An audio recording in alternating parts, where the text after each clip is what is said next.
Everybody to our annual plan hearings, and a very warm welcome to our next segment of speakers. Lovely to have you with us here today.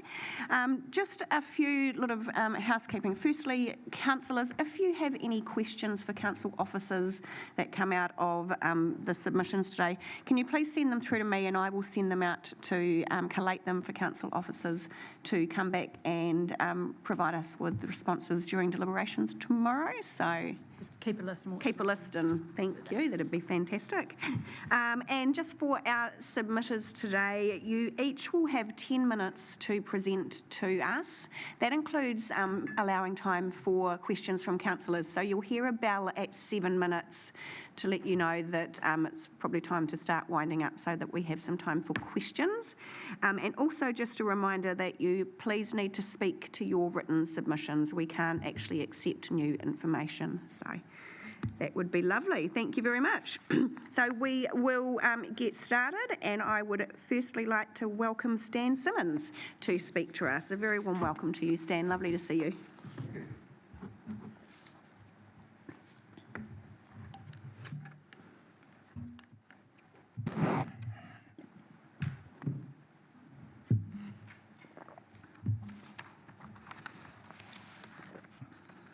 And the floor is yours. Thank you. Just to those that don't know me, I've been resident in this town for over 50 years. I've worked here, played here, policed here, even fooled around. But there are serious moments, of course. I see that you've got a $110 million debt over some 30 to 35 years. And yet, the eyesight is a burden on ratepayers.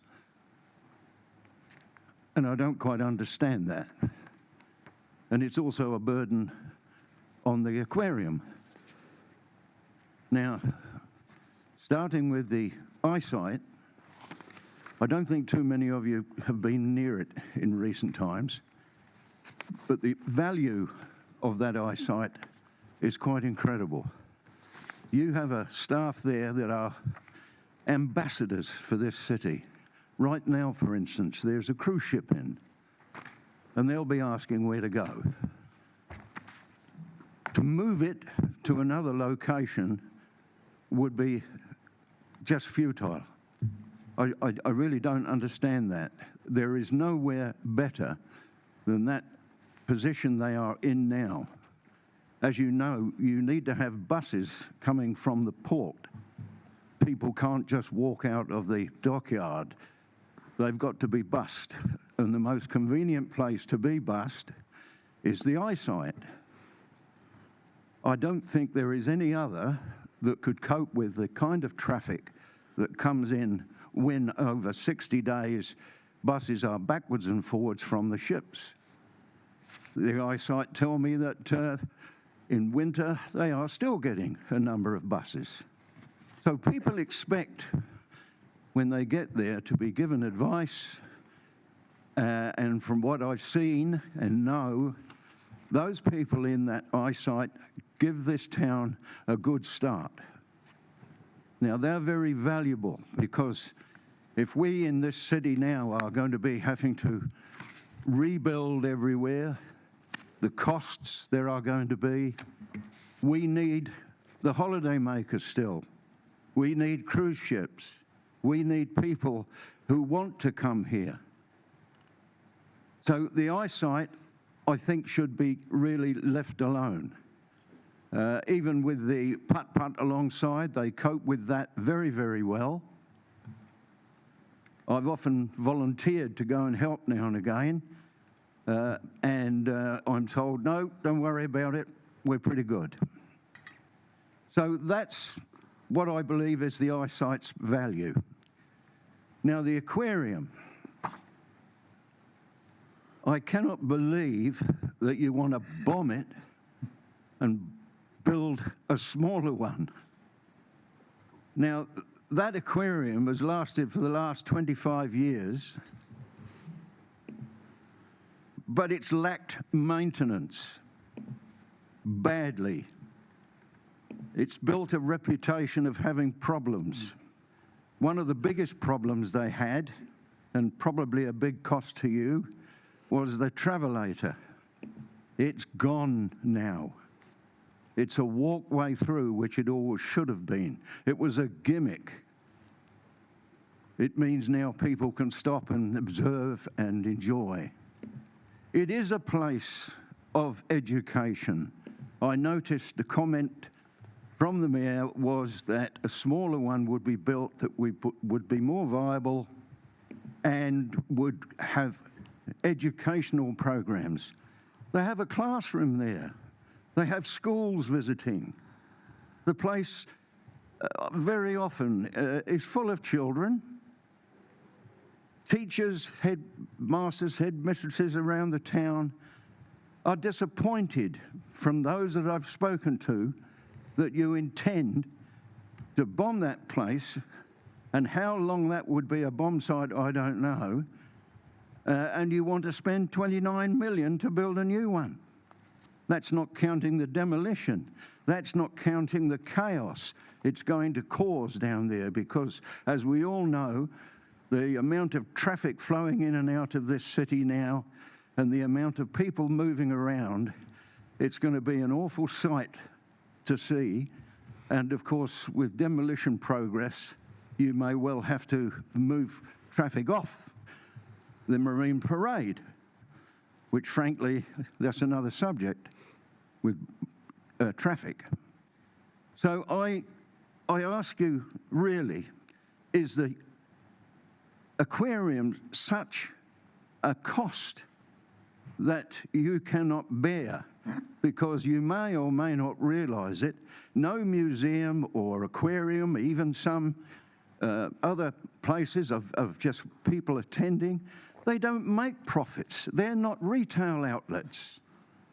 They are places for education. They're there for observers. So the burden, if you want to call it that, is your problem. Council had it built.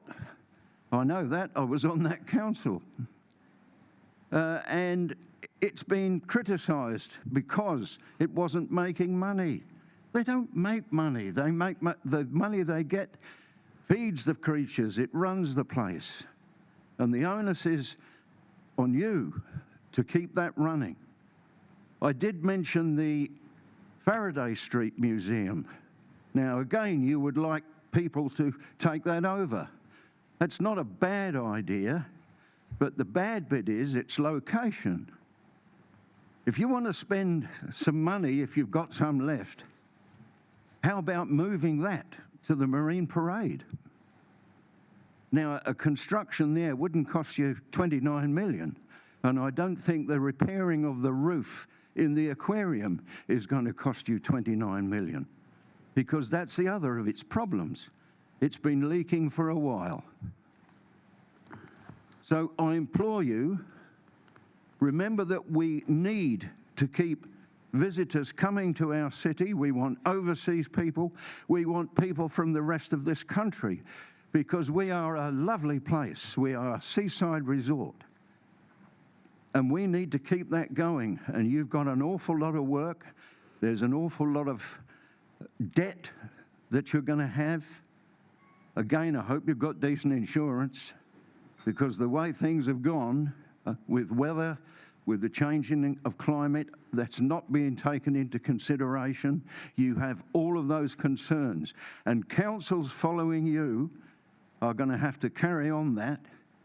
And that kind of debt you are talking about over 30 to 35 years is a big responsibility. And when you then, in 20 years' time, have to, or you won't, or one of two youngers here might, but councils then will wonder, what do we do now? Now, dear Mayor, I see you wanted to have a 7.9 rate rise. That is my last point. I think that's ridiculously low. It doesn't show as much as even the regional council are offering. I think it was 10.1 they're asking. I think you'd been better off at that kind of level. Then you don't have to go and shut the eyesight, and you don't have to close the aquarium. So please remember Tourists need places to go.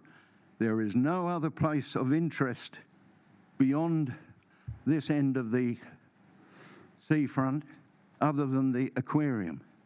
And again, the staff there, if they were laid off, you would be losing extraordinarily wonderful people. Believe it or not, that aquarium has won international awards, and they're worth it.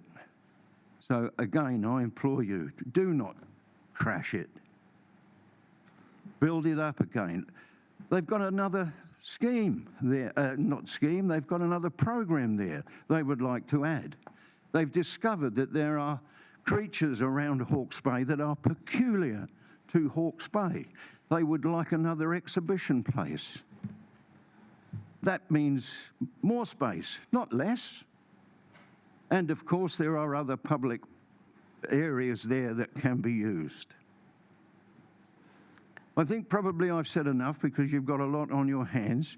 But as I say, please consider that the eyesight is a bonus to you to keep people moving into town, them advising people to use our city, see our city. And while all, of course, the work is going on the Civic Centre area, they're there to explain it to everybody. We're not a bomb site, we are a city rebuilding. Thank you very much. Thank you very much, Stan. I'll just open up. Are there any questions? Thank you, Councillor Brown. Kia ora. Thank you, Stan. With the eyesight, I get it that it's a bit of a funny process. We've asked whether you want it to move without actually specifying some options. One of the ones that's been floated was utilising the bus car park where it is, up near Clive Square, and utilising the Women's Rest to co-locate the eyesight and the Art Deco Trust together, with the idea that people would then filter back towards the waterfront, because that's what people tend to do on holiday. So if we were to keep the service largely the same but co-locate it there, would that allay some of your concerns? Do you believe that in an area other than the seafront there is big enough to cater for buses pulling up? Our streets are already very full. I don't think bus after bus moving around in the inner town area would be a very wise idea.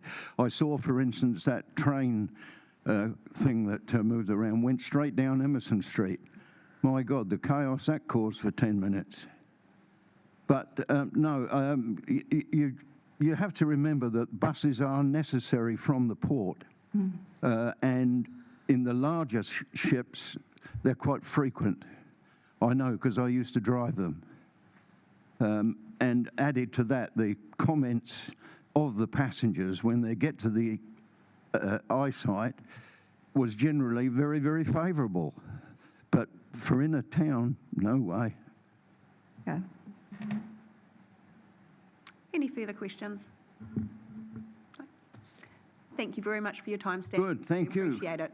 And best wishes to all of you. Thank you.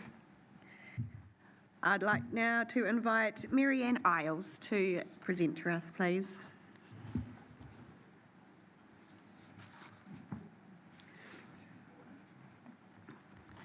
Welcome, Marianne. Thank you.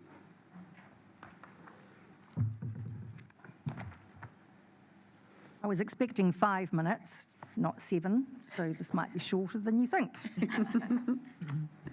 And because I've never done this before, I've actually printed it out so I can keep tag of what I'm trying to say.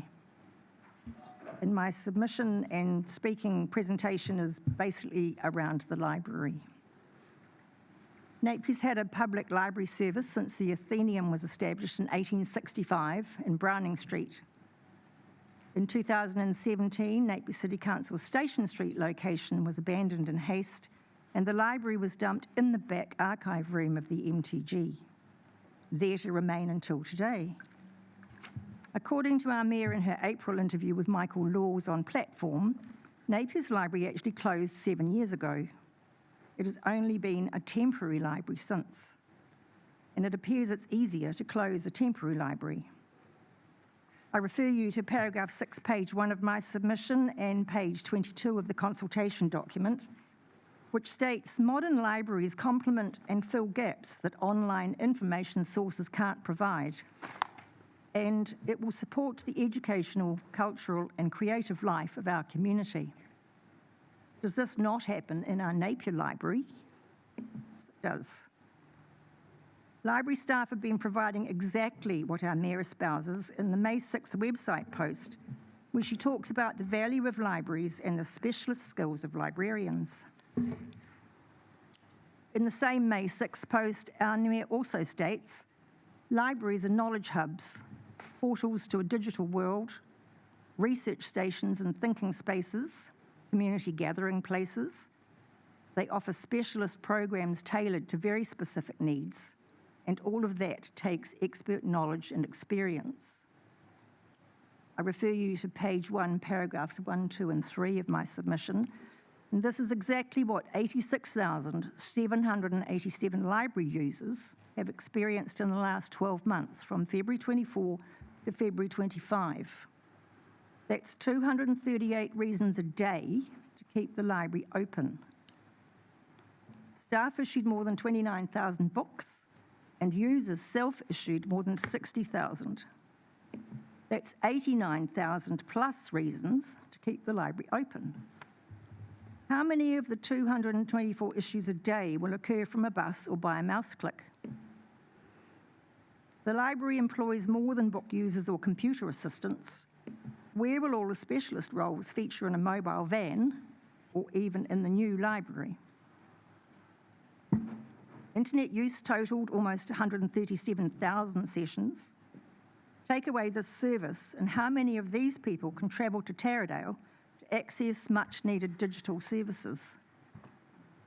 And try fitting all this into an already at-capacity Taradale venue, let alone find a car park if you can get there. Good luck with that. I refer you to page 1, paragraph 4 and page 20 of the document with regard to the security issue at the library. For the council to decide now, after 7 years, the MTG site presents a security issue is ironic, given that security was also needed at Station Street before 2017.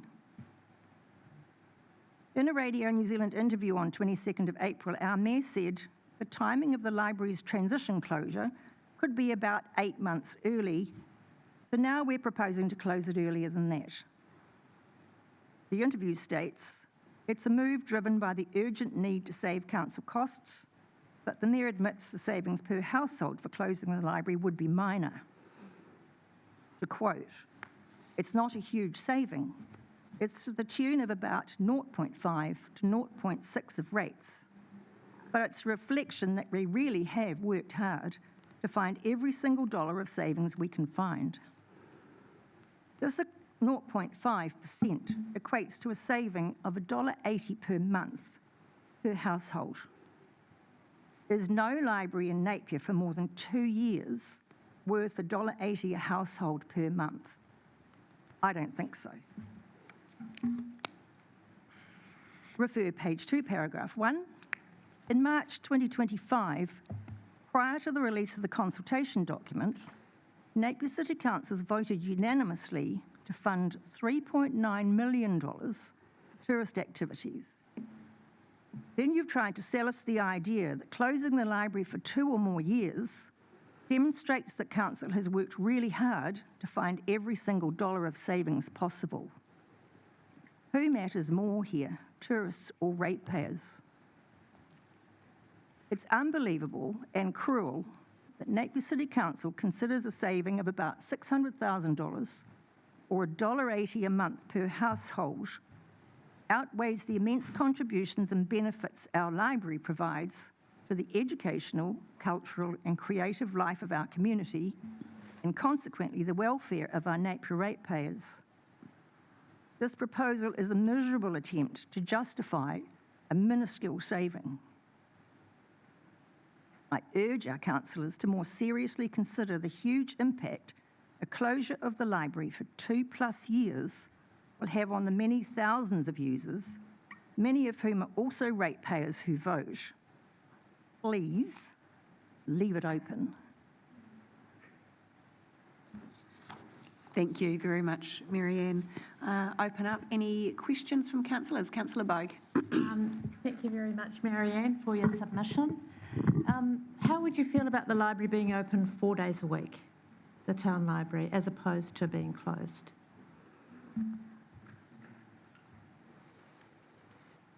I guess being open any time at all is preferable to no library. How that's structured so the majority of people can access that, if you're a working parent with kids who like to go to the library. How that's managed with the staff resignations that have also been received so far, with short staffing on the looming. Anything's better than nothing, but absolutely nothing less than 4. Preferably 6, but Councillor Gregg. Yes, through the Mayor. As a ratepayer, would you be personally prepared to pay the extra 0.5% on your rates, or $21.60 per year to keep the library open as it is? absolutely. Thank you. Any further questions? Thank you very Thank much you. for your time today, Marianne. Much appreciated. And I have to say, it's definitely been an experience putting this together. You've certainly done your homework. Thank you. I'd like to now welcome Pauline Doyle.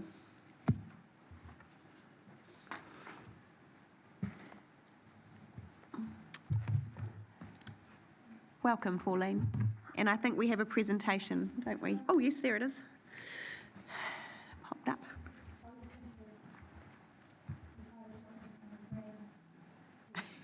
Where is that? Might be at the end.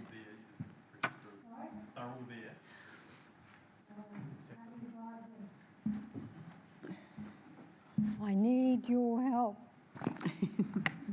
Yes, I am.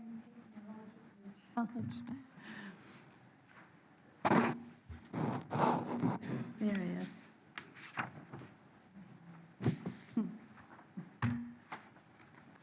Let me introduce you to my grandson, Gus.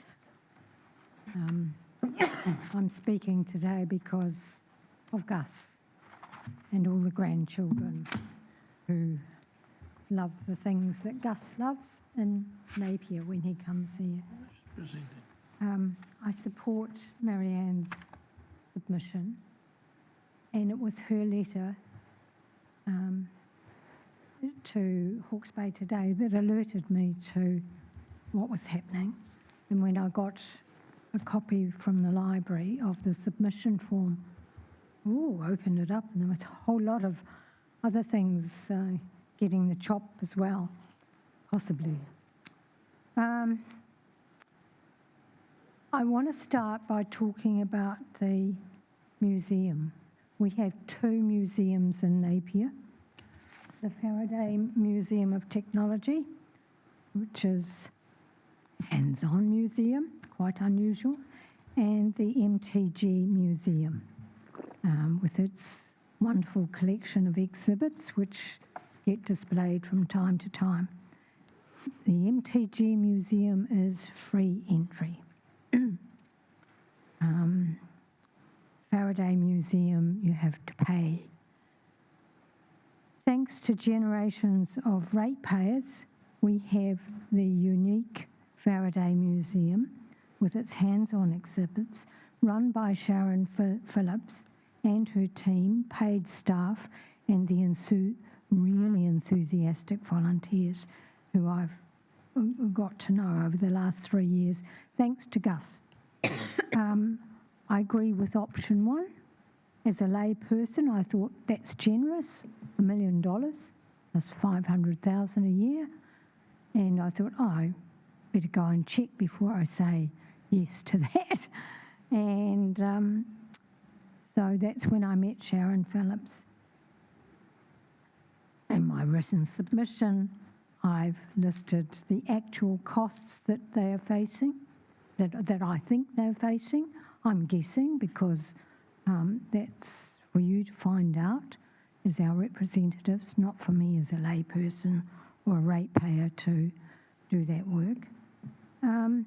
But I think it's worth exploring option 1.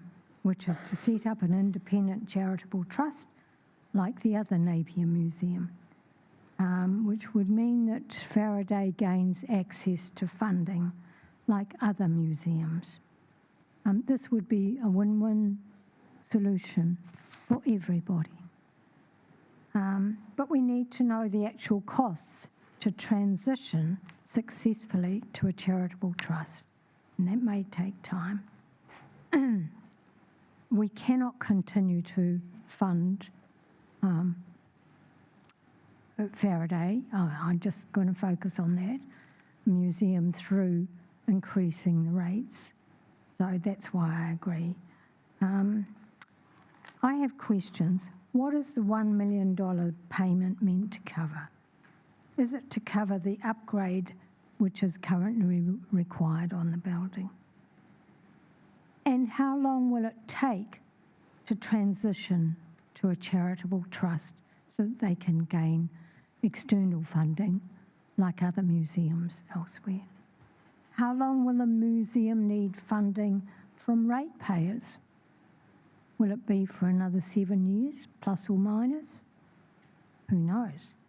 I don't know that, but there are people who will know that. And will the $500,000 a year operational grants be enough? And how long do you plan to continue those? And then I have a question, how much have the generations of Napier ratepayers already invested in that museum?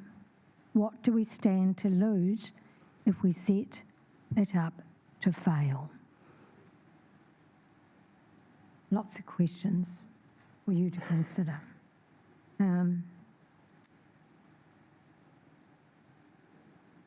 On speaking with Sharon Phillips and then not getting any details, which frustrated me like hell, but I thought, oh, that's not my job anyway. It's for you people, you're our representatives. But off the top of my head and going through that centre with that museum with Gus, I can see there are staffing costs, costs of power, maintaining and repairing exhibits like the amazing Tesla coil, which is what really excited Gus. General marketing, running the educational programs for local schools. I haven't mentioned there, and running that their museum van, which is their workhorse according to Sharon Phillips, and then restoring newly acquired exhibits ready for display. Just to note, Napier's Tesla coil is the only Tesla coil available for public demonstration in New Zealand.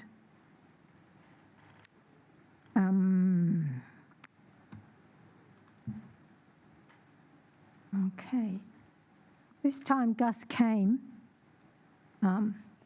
once he turned 8, he was allowed to fly down by his parents, allowed to fly down to Napier to stay with me. He stayed 3 times, and he's going to come back in the spring to help me set up the vegetable garden. First time he came, I thought, we're going to walk everywhere. I know that he doesn't know how to read a map, which is a real problem these days. So I live on top of the hill, and I sorted out where we would go, and he now knows how to read this map. So thank you for that. The next thing I want to come to is the Napier Library. In the April school holidays just been, first on his list was the Napier Library. He lives in Mangawhai, and as your chief executive knows, there's no public library in Mangawhai. He's mad on books. And so we get off the plane. Gran, I want to go straight to the library. He got out 5 books it's not a nice to have. It's part of necessary growth in my mind as a former secondary school teacher. These are not nice to haves.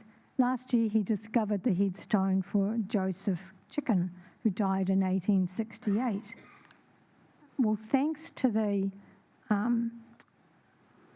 temporary library being situated and easily connected to the MTG, the museum, and Central Theatre, he discovered the doorways from the library through the Māori exhibits, and upstairs there was an exhibition of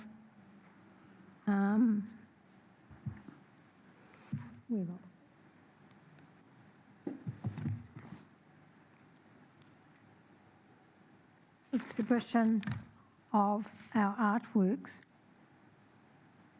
for the Light Shone Clear exhibition. And that's where we connected this amazing, huge, 4-metre high sepia old photograph of the Ho-Ho Māori warriors who were prisoners on the Napier foreshore, around where the, right in front of Bluff Hill, rocky, just stunning. And here it talks about, there's a year 12 student, history student, who says, the Battle of Oamaranui would pave the way for violent interactions between colonisers and Māori, profoundly affecting land ownership and culture. Well, Joseph Chickens, he laughed at the name, his headstone mentions that he died in 1866. Gus is writing a story about who killed Joseph Chicken. Was he murdered, or did he die in the Battle of Oamaranui in 1866? Or was it from the typhoid outbreak in the well at the Botanical Gardens? I'm just going to finish up by saying this map has connected all the things that Gus is interested in. The Faraday Centre, Napier's Library, which I don't want to see you touching. Ocean Spa, Historic Cemetery, the Botanical Gardens with their historical note there that explains about the 65th Regiment from Britain arriving there. And then this April, it connected him to the museum. His brain is just on fire. I don't want to see that, or any other children in Napier's brains being crushed because mean-spirited ratepayers demand a rate cut. Thank you very much. I realise with all the bells ringing, I've gone well over time. I always do that, I'm sorry. No, that's quite all right. I will allow one or two quick questions if there's any questions from councillors. No. Thank you so much for your time, Pauline. We really appreciate it. And I love that your grandson is enjoying his time here in Napier. Well, he'll be back in September school holidays, and he'll be asking me, have you saved the Faraday Centre? I'm sure he will be. Thank you. Ocean Spa is running well, thanks to Napier City. Thank you. Okay. I'd now like to invite Pip Thompson and Vincent Michelson of Napier City Business Inc. to make their submission. Welcome.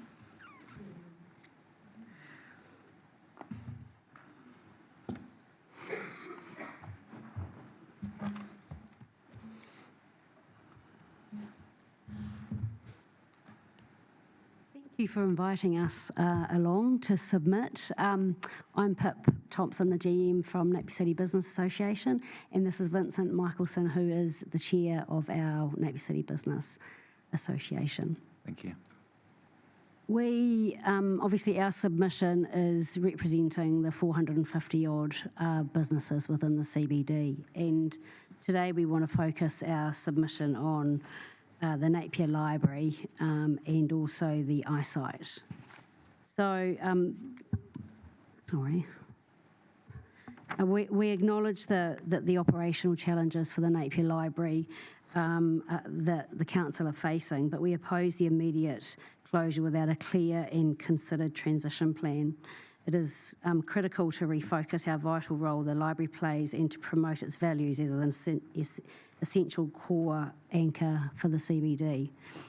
And knowing that any progressive city do still have these essential services as part of their the makeup of their city. There are, and understanding that I guess with the $600,000 loss or deficit that the library is running at, and a fair part of that is probably around the security challenges, is that there must be other practical ways that we can support that, and how we can manage that risk that isn't requiring expensive and heavy-handed solutions like security guards, etc. One option is to have the Napier Assist make regular visits to the library throughout the day and remain readily available via speed dial for immediate support if required. Napier Assist staff are already familiar with many of the individual library staff and have raised concerns themselves, such as members of the city's homeless community, and their wages are already covered by council. Additional police support remains available when necessary. And I guess by closing the library for a couple of years while we are building on the Tiaka building, we're just simply moving our problem from the library to another place in the CBD for where these people that are offering these antisocial behaviours to move to. We're strongly recommending that the closure period during the transition to the new premises be kept to days and not weeks. There is a real opportunity to engage the community and local schools to assist with packing and unpacking books as part of the Community Services Initiative. This could become a positive citywide event staged over a week to 10 days, for example, 2 weekends with a week in between, generating civic pride and building community connections around the move to the new facility. It's really important to recognise that the library is widely used not only by locals but also visitors and tourists who rely on it for internet access and information while travelling through the CBD. Maintaining an accessible and active library presence is critical for preserving a vibrant and welcoming and resilient city centre. So our option is to retain the library's current operations until a viable alternative is confirmed. You want to talk about the library, Vincent? Do you want to? No, I think that's mostly it. But aside from stating that we see these as basically essential services for the council to provide, we feel a little dubious or concerned as to how the accounting stacks up and whether the potential cost savings and inflation on what could really be saved. Based on some of the figures we were given, we see things like building maintenance being included in the expenditure, where I'm not an accountant, but I would assume that these are landlord costs, so they're not going to be saved upon the closure of the eyesight, for example. And there's also a jump from a net deficit of $500,000 2 years ago through to potentially a $1.3 million deficit being advertised in the closure. We have been provided some information of how that's growing, but I just don't see it stacking up the way it's been presented. And then the eyesight, and our position on the eyesight is to retain the eyesight at its current location and explore new revenue opportunities to move the current $500,000 deficit back into a profit. And we are recommending maintaining status quo. And I guess the current eyesight location plays a vital role in welcoming and informing tourists, including our 130,000 plus cruise passengers annually. The waterfront site offers a visibility, access and proximity to key tourist amenities, along with the picturesque promenade for walking, running, cycling and scootering. Moving the eyesight without a robust strategy risks damaging the visitor experience. These are significant unanswered questions about how cruise passengers, visitors and local inquiries will be handled, where the eyesight will be moved to and how transport logistics will impact the CBD. The current waterfront site offers an incredible profile, centrally highly visible site. It would be a very backward step to move it.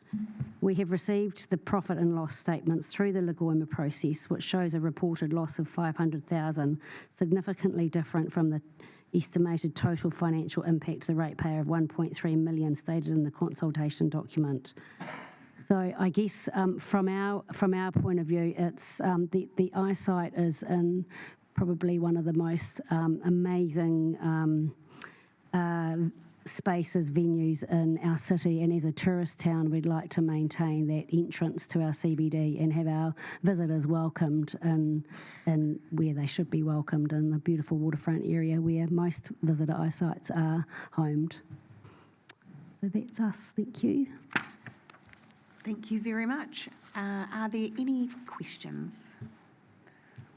Yes, Councillor Bogue. Hi there. Thank you for that. Excuse my ignorance, but I just was thinking like the MTG, the museum, the aquarium, the eyesight, this conference centre, Ocean Spa, they're all businesses. What is their relationship with the business association? Are they members or are they just... Well, they're a council-led organisation. They're not rateable members through our membership boundary, but they are members because they're paying through that council contribution rate. But they're part of, they come to your meetings and... They are welcome to come, but they're not on our membership base. Thank you. Any further questions? Councillor Brown. Yeah, kia ora. Thank you, Pip. Thank you. Just with the eyesight, I know it's a bit of a funny process how we haven't, we've suggested we could maybe move it without giving some options. One of the conversations that's been had is around co-locating the eyesight and the Art Deco Trust at the Women's Rest Building and utilising the bus car park there, and with the thinking that that would activate that part of town and that tourists would naturally be drawn to our natural attraction of the beachfront. Just wondering what NCBI's sort of thinking of on that is, if you've heard of that. No, if you've... Yeah, I mean, I have heard that, and I just think the transportation and the volume of buses and people is how we get them to that area down there, and the only way that I can see it at the moment is that we're going to be taking heavy traffic right through the middle of the CBD, whereas currently they leave the port. This is the cruise ships, which is probably the bulk of the heavy transport that we're talking about. They leave the port, they head to the eyesight, and then they do a loop around past the aquarium and back up the Marine Parade. But I think if we're navigating down Tennyson Street, for example, you're going through 4 sets of lights, and you are also going through quite a narrow street where people already struggle to parallel park. So you're going to be holding up the buses probably quite substantially through that space, and you're also going through the business community. And my understanding is that we're trying to get heavy traffic off the middle of the CBD rather than bringing it in. So I just, from a visitor perspective and from a visitor, a shopper, a diner, a business owner, I see where the visitor centre is at the moment, it relieves the pressure off the inner city, so to speak, and they get that opportunity to walk from the parade down to the Clive Square Gardens. My only other worry would be, again, the cruise ships. Most of them arrive between 7 and 9 in the morning, and my fear, and you guys know as well as I do, that we really do struggle to get businesses to open before 9 a.m. in the morning. And what will our visitors be doing other than viewing the Clive Square Gardens until 9 o'clock in the morning, until the shops open? And at least on the parade, they've got a couple of ways of how they can navigate the city. They can either walk along the parade, go for a bike ride, go into a cafe, have a coffee before the stores open, and or walk down the centre of town. Whereas if the other way around, I know that we're doing the upgrade of Emerson Street in the years to come, but I still can't visually see how it's going to work. And I think we get enough visitors within our city that I absolutely think the transport hub is a great opportunity to have a lot of activity. But I think for the 100 to 130,000 odd visitors that we have through cruise, yeah, I'm struggling to work out how that would work through the inner city. Thank you. All right. Thank you very much, Pip and Vincent. I appreciate your time today. Thank you. Thank you.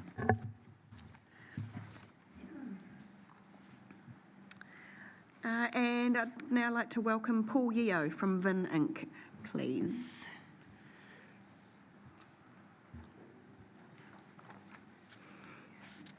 Welcome, Paul. Thank you. Kia ora, Your Worship, and councillors. Delighted as always to be in Napier today. Came in from your fabulous airport, and the cruise ship, of course, in port today, and down to the eyesight with all the visitors from the cruise ship in there. So it underlines, I think, the perfect opportunity to say how valuable it is. And again, nice being in this great asset again. We had our Eyesight National Conference in this very building a couple of years ago. Your Worship, you may remember you opened that conference. So it was great to see you valuing the Eyesight Network at that time. So my role is I look after the Executive Manager of Eyesight New Zealand, which is the trading name for what's called Vin Inc., and we made the submission under that name. That's the incorporated society that's a controlled entity, confusing I know, of Tourism New Zealand, and we own the Eyesight brand.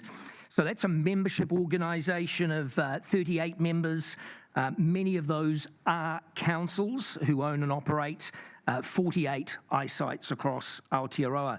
So Napier City Council has been a long-standing owner involved with the eyesight here in Napier. You've got neighbouring councils in Hastings and Wairoa who also operate 3 other eyesights as well. So firstly, thank you for accepting our written submission. It's a big detailed information pack there, which talks about the value, the economic benefits of eyesights in general across New Zealand. And I have to assure you, Napier is an integral and a critical component of that network, always has been, hopefully always will be. So I'm not going to run through that presentation. I just want to accentuate a couple of areas on that, on the part of Napier's contribution and the benefits to your community, and happy to take any questions. So you're probably aware tourism is New Zealand's second largest export industry. Still growing, hasn't fully recovered from COVID or pre-COVID levels yet. And it is driven by the private sector, but the public sector and its involvement is critical to getting the best community outcomes. And it's Tourism New Zealand's job, of course, to get more people to consider visiting New Zealand. And you may recall last week the government recognised that by increasing their vote for tourism marketing. So hopefully more international visitors coming to New Zealand and Napier. But of course, it does fall to local government to leverage that national opportunity. And funding eyesights is one way to do that. It's ensuring that you encourage the visitors to stay longer in Napier, see more, spend more, travel safely, understand your unique stories, and come back again and tell their friends. So that's the job the eyesight does. And without that, you're missing an important part of your economic development armoury. So having said that, of course, we do respect that you've got lots of competing views and issues for your rates. And reviewing the status quo is a good thing. Let's be honest here, it's a good thing that you're doing that. And our view is that you have perhaps the best located eyesight in the country. A lot of other places will be very jealous of the site that you have. No visitors here can miss it. It's the perfect place for cruise ship visitors to be delivered to so that they can maximise their spending contribution. So relocation is something we would advise caution on. Being in the wrong place will likely see reduced visitor flows, reduced spending, and a requirement for greater financial support, especially if you reduce its offering, as you mentioned, under option 2. So recently we invested with you as the council, a 50-50 partnership to refit the interior of the Napier eyesight. It was the first of 14 locations we're doing around the country. It is honestly our flagship. And we'd be really disappointed to see that investment compromised, and any early closure of the eyesight would probably require us to come and seek reimbursement of that $200,000 that we put into that project. We don't want that to happen. We'd rather see it continue looking as good as it does.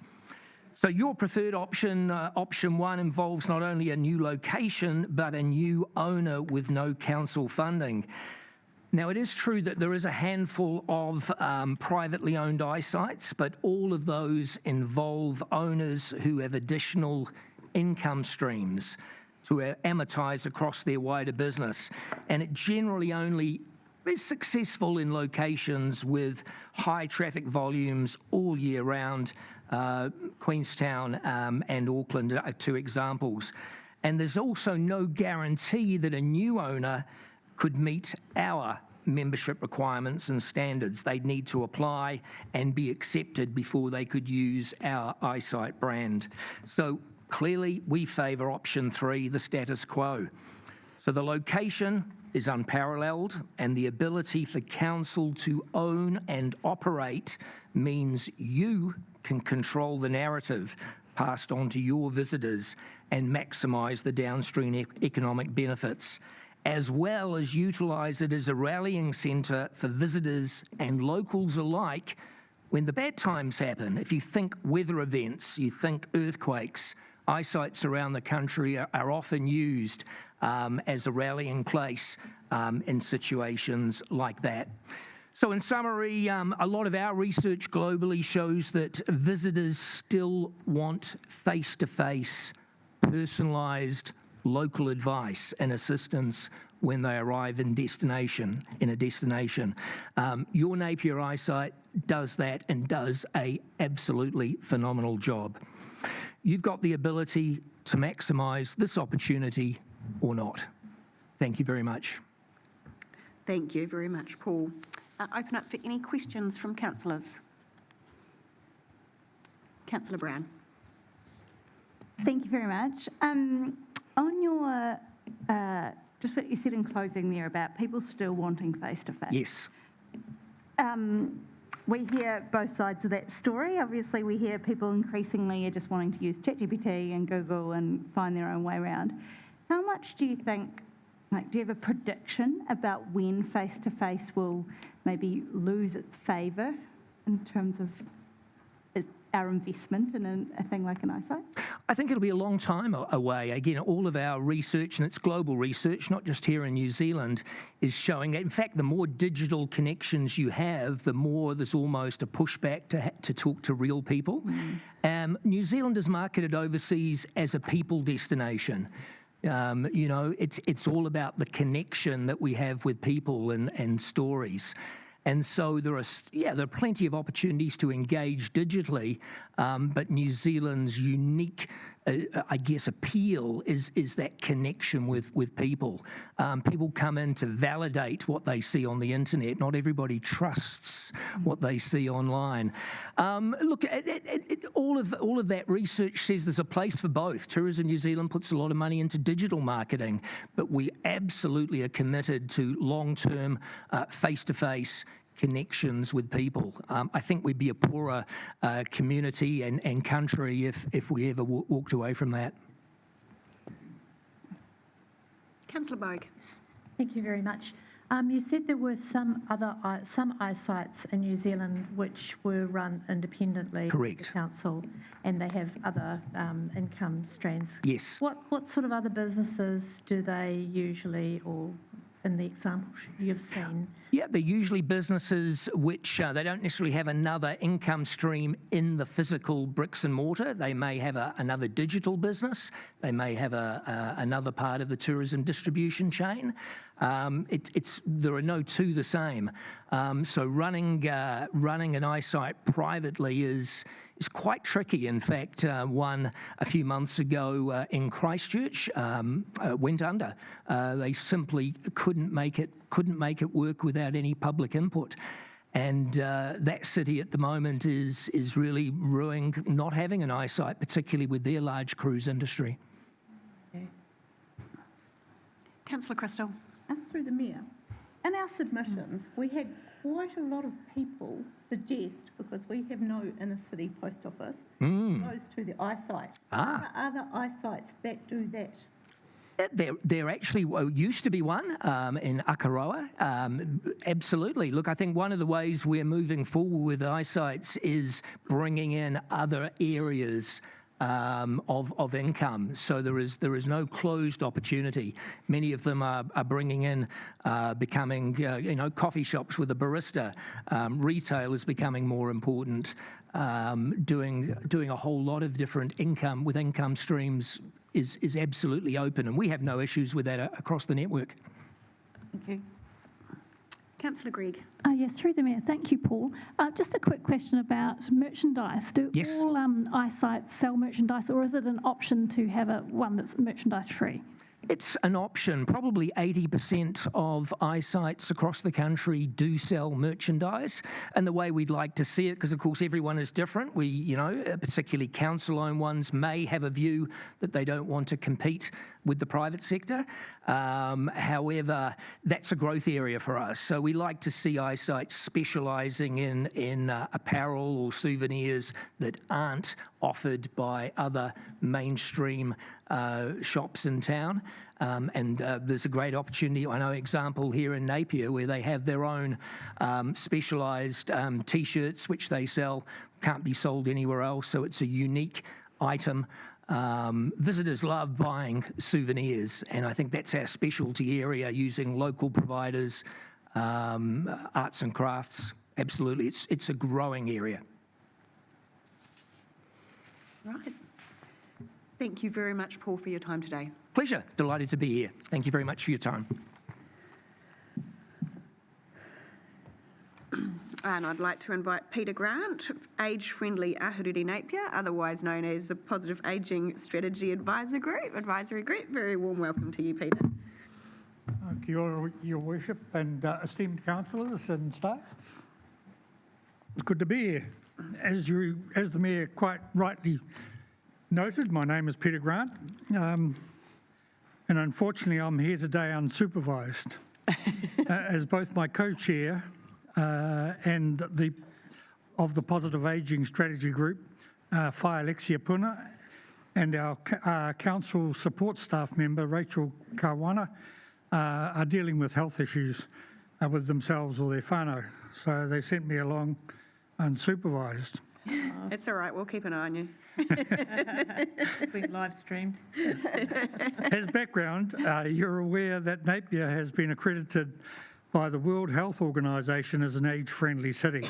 So our submission focuses on how Napier might further develop this as an age-friendly city, where older residents and visitors can stay connected, involved and independent.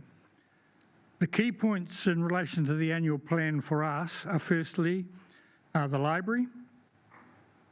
Firstly, our group had strong mixed views around the proposed closure of the main Napier Library. This facility is critical for many of our older residents, particularly those who can't easily travel to Taradale, With 20% of our older population not digitally connected, the library is more than just books. It's their hub for learning, connection and services. However, if closure does go ahead, then real alternatives need to be put in place. These need to include, as has been noted by some of us already, parking at the Taradale Library is limited and difficult, particularly for seniors and those with mobility issues. The council would need to open additional parking, probably using the green space on the Taradale Road side of the library, and then would need to designate the existing hard standing area for seniors, for those with mobility issues and for those with toddlers. Secondly, ensuring the mobile library provides safe, accessible services and includes amenities like photocopying and digital support. These are services which many seniors rely on from the main library. Exploring whether other buildings within the CBD or near the Taradale Library, such as the Taradale Senior Citizens Friendship Centre or the Taradale Town Hall and Colab area, could be used for some of these support sort of functions. And providing internet access, photocopying and drop-off collection points at the Napier City Council Customer Service Centre, which could accommodate those restricted to being closer to town. In relation to Redcliffe and the transfer station, again, we had no clear consensus within our group, but we would highlight that the current costs are already considered to be a barrier by many older residents on fixed incomes. Raising fees would create further barriers for them and reduce the ability of seniors to maintain clean, healthy homes, particularly when managing green waste. A user pays model needs to be fair and accessible to avoid an increased use of illegal dumping by members of our community. The Faraday Centre. We strongly support the option to hand the Faraday Centre to a trust, but with a twist. We recommend investigating moving the Faraday Centre to the aquarium site if the aquarium is moved. The Faraday Centre needs to be more visible and accessible location with better parking and space. A move to the current aquarium building, when this is vacated, would address current issues that are real barriers to seniors and people with disabilities, and not only to visit the centre themselves, but also to take their grandchildren to visit. The city might build a new aquarium or activity centre alongside the current aquarium facility, then move the Faraday Centre into the old aquarium after any needed modifications. This then would undoubtedly add to the tourism activity on the Marine Parade and would also make it more accessible to locals. The Faraday Centre is often described as a gem, but it is a hidden gem. This change could make it shine. Other items, very briefly, we would comment on, we would like to see the eyesight and the Par 2 mini golf stay in council hands firstly, and we believe they are well located and both highly visible. If financially supporting them becomes an issue, how do other councils support their eyesights, and what changes have they made to make them sustainable and profitable? Council needs also to update the significance and engagement policy to better protect council's strategic assets, including those that serve our older residents. Each of these decisions directly impacts on how inclusive, accessible and age-friendly our city is, not only for local residents, but for our ever-growing number of older visitors as well.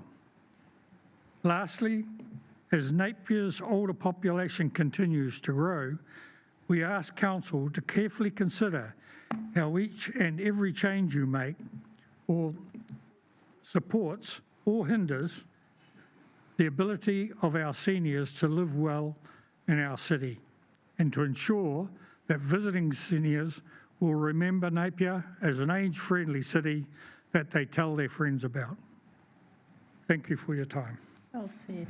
Thank you very much, Peter. Do we have any questions from councillors? I just note you're the second submitter today that has suggested moving the Faraday Centre to the aquarium site. And I guess part of the challenge with moving the Faraday Centre is that the Fulliger engine cannot be moved, and that is a significant component. In our discussion, we recognise that as well. Yeah. It can't be moved, but if it can't be moved, but we move everything else, there could be transport between the existing sites, and the existing site could be improved and made less congested or whatever, to allow freer and easier access to that. Because, you know, I think a big audience for that site are older people, and older people who particularly take their grandchildren there. Yeah. And for both groups, the current site is hazardous and is restricted. It's hard to find, it's hard to park there, it's hard to get in and out. And as I say, we believe it's a gem, but a hidden gem, and we need to make some of it more accessible. And the current aquarium building, with some modification, probably would be ideal. And the aquarium, if we're going to build a new aquarium, could be built between that site and the other sites, and would fill in further the tourist attractions along the foreshore, in our view. Excellent. Oh, I'm glad that you considered the engine, because that is part of the challenge. Excellent. Thank you very much, Peter, for taking the time to come and present to us today. A pleasure and an honour. Thank you very much. Thank you. Okay, I would like to invite Dr. Rose Stiles to present, please.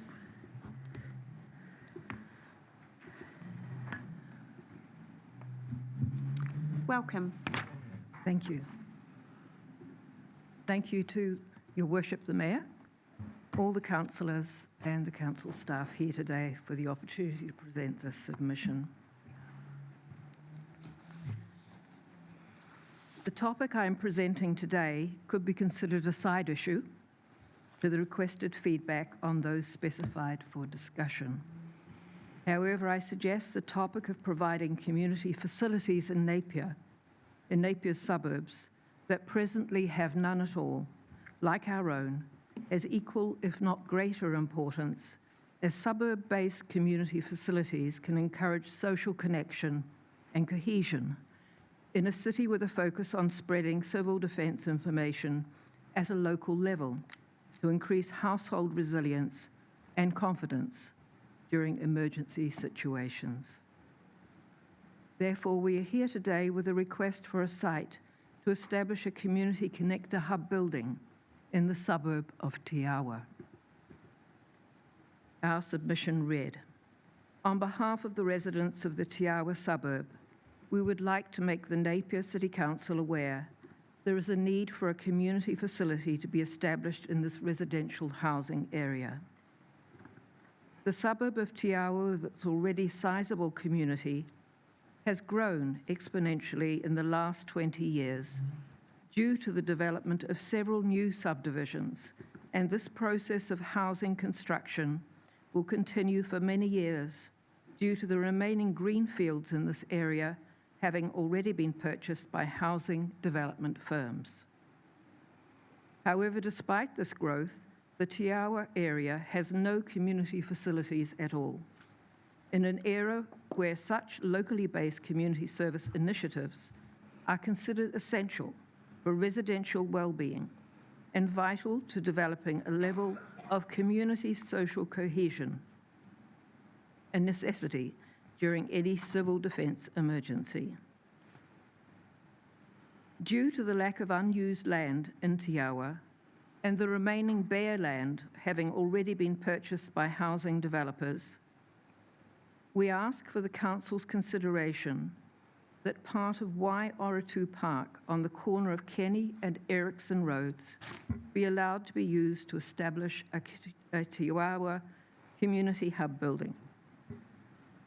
It need not be a large building, but needs to have a hall-like gathering space and kitchen and bathroom facilities. The provision of community facilities for Te Awa residents was listed in the proposed Te Awa Development Plan developed in 2012, and key features such as a neighbourhood centre and retail activities were mentioned, but as discretionary, in the Te Awa Development Proposal dated 21 September 2023. Another key feature mentioned in the latter document was that the Te Awa subdivision should provide a quality living environment. We residents of Te Awa do not yet have a quality living environment due to the lack of any community amenities. So Council's consideration and approval that part of Waioratu Park could be used to establish a community hub building would start this long-awaited process. For your information, we have drafted a basic proposal about establishing a community hub building in Te Awa, but without a confirmed site, we think any discussion about funding or building design options is premature.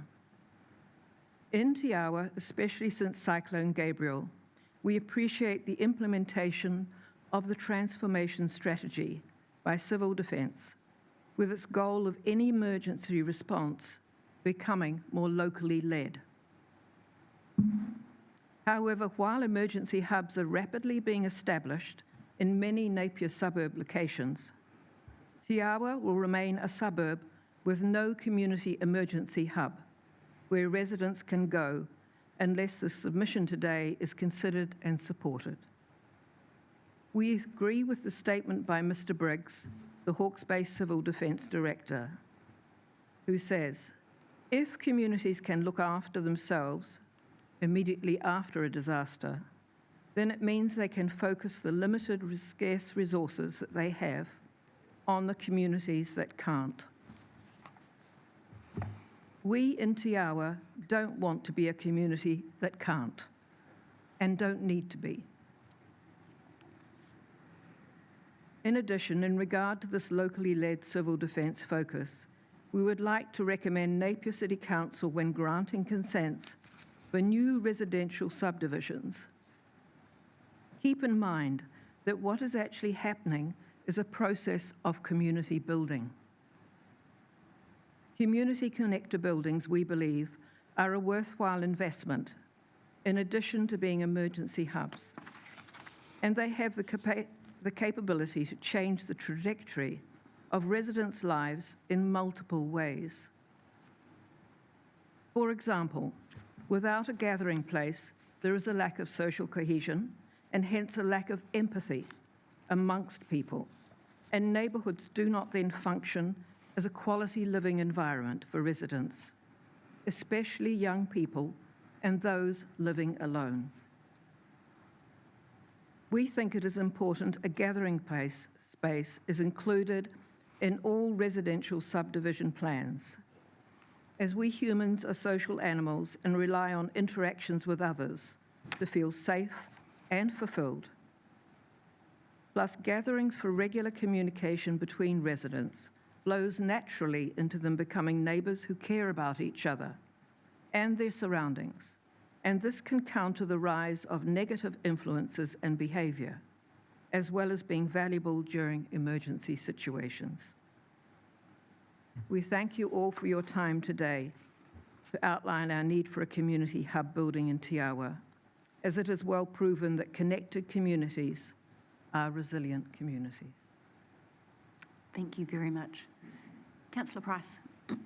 Dr. Stiles, could you help me? Do you have a residents' association? No, but we have a number of very active neighbourhood support groups. And I am currently, and have been appointed, as well as being a contact person for one in the area where I live with 21 households, which is approximately about 38 residents plus children. I'm also the Te Awa Awatoto, lengthy title coming up, neighbourhood support group coordinator. So the area I'm learning about is quite widespread, and I get the opportunity to talk to many different residents throughout the Te Awa suburb in this role. Sounds like you might be the residents' association. Thank you. Oh, there are a number of other helpers. You may have heard about the meet and greet event that was held in Te Awa on the reserve area, Waimakariri Drive. That was very successful. And some of us who contact people for different groups, neighbourhood support groups in the Te Awa suburb, pamphleted or put the leaflets in every mailbox in the whole suburb. And we had a wonderful turnout, and the agencies themselves report that it was the best way they'd ever come across to share education. And that was St John, New Zealand Police, FENZ, the fire service, and of course your wonderful neighbourhood support staff. But one of the things that came out of that was St John's offered to come and give us first aid information, CPR, etc. like that, but we have nowhere for them to come. Already our groups are too large to be hosted in homes, and that gives difficulties. So we don't have that mini hall like other neighbourhoods do, or any other facility like a church hall. There is nothing. Councillor Bogue, then Councillor Crystal.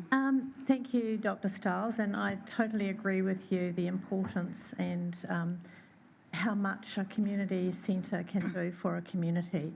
But when I look around Napier for council-owned and funded community centres, I can only find the Taradale Town Hall and the Bayview Hall. There may be others. Which one? Green Meadows, which is used very widely by a lot of different communities. West Shore, Parklands, Mariwa, Maraenui, Piramai do not have any community halls. They might have churches and they might have schools, but I just wondered if you had considered for your civil defence, Boys High or the golf club. Well, there are two reasons for not considering them. That takes people back towards the coast. Right. These have been investigated, and contact has also been made with, of course, the Somerset Palms Village, but they take care of their own.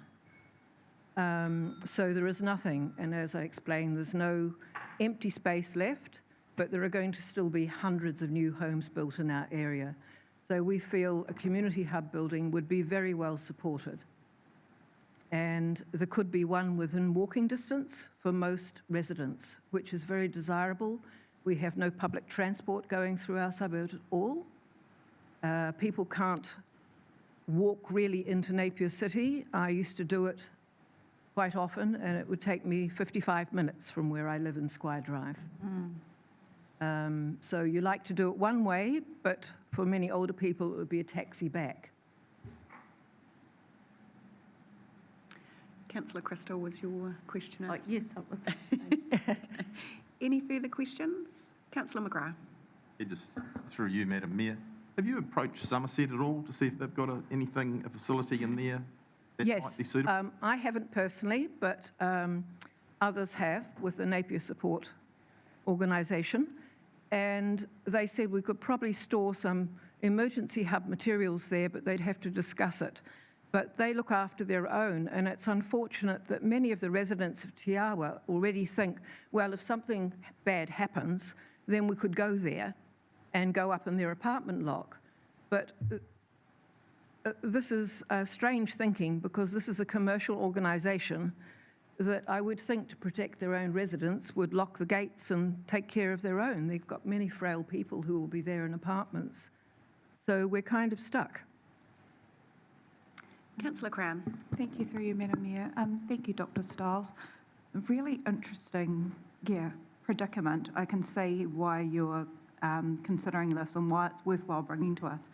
I was just quickly thinking about the St George's Hall in Bayview and thinking about the building that we're sitting in, and I suppose, for want of a better description, they're sort of a partnership arrangement has seen them go up.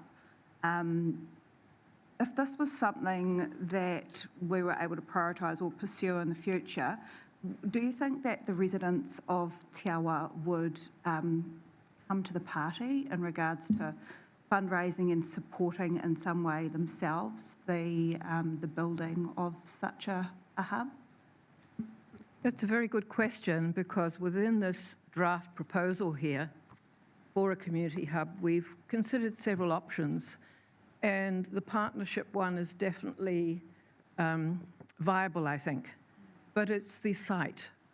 So I haven't brought those extra options that are required to you today, because without a site, we're stuck. We genuinely are stuck, because there is no available land that hasn't been bought up. And that Waiora Park, it's not a good area for a playground. It's got streets surrounding it, and there's the roundabout on Kenny Road, if you know the area. We haven't seen people playing in there with footballs or anything else like on Waimakere Reserve. And as you know, that reserve flooded with Cyclone Gabriel, and it's a very good green sponge area, as is the golf club on the other side.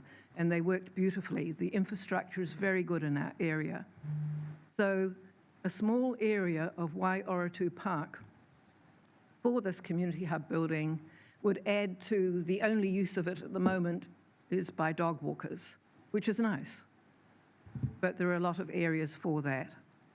In this document, we have skirted around various options, because obviously there is a lot going forward. Neighbours may disagree with the idea of having anything based there, but we have covered and looked at the risks and the security problems, and even the costs of funding such a building. There are probably emergency buildings no longer being used that could be adapted.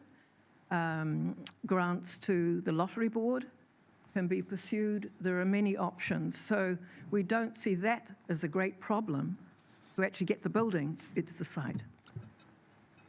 Thank you. Just subsequent to that, I'm not sure that we have, we've been given a copy of the proposal. No, you haven't. I originally sent it to your Parks and Reserves, because it's to do with Parks and Reserves, and it was viewed by Infrastructure Services. And very briefly, their email message back to me encouraged me to come here today. So that's why I'm here, even though it's not a topic specifically to do with your annual plan topics. But I can leave a copy of this and a digital one as well. Perfect. Excellent. Thank you so very, very much, Dr. Stiles, for coming and taking the time to speak to us today. Thank you all. And I would like to invite Hilary Heath Caldwell.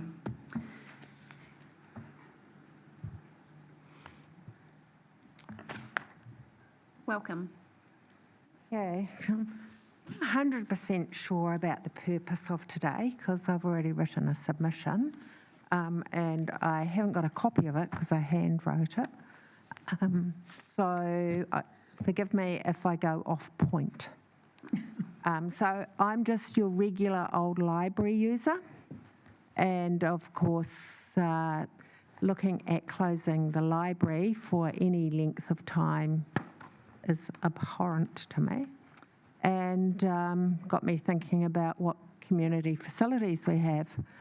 And as a Napier resident who lives on Gell Street, the library, as I can see it, is the only community facility we have that is accessible to everybody. So when I moved here from Wellington, I was lucky to be able to use the Wellington Library, which was terrific.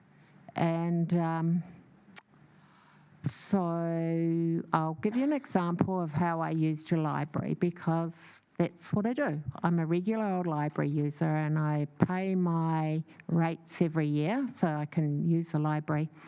A friend of mine is a bank robber, and he's probably been in every jail in New Zealand and many of the jails in Australia. And I was chatting to him one day, and he said he had a daughter, but he didn't know where she was. And I said, well, if you want to, I've been watching Missing Pieces. I can give it a go and see if I can locate her. And so the first thing I went to was the library. And I asked a librarian, how could I do some research? Because he wasn't sure about her full name and he couldn't remember her date of birth. And the librarian directed me to the microfiche. And I sat there and I had the year and I had her first name, I think. And so I started trolling through the microfiche, and you know what? I found her. And from that point, then I used the telephone directories, and the library has all the telephone directories written in print. And I used the telephone directories, got the surname, started phoning around, phoned someone in Gisborne, and they went, oh, yeah, Auntie so-and-so might know that woman. And then they said they'd have a chat. And then someone in Hawera said, oh, maybe my uncle knows that family. Anyway, I carried on just doing random calls, and I found her, and she lived in Napier. And so then I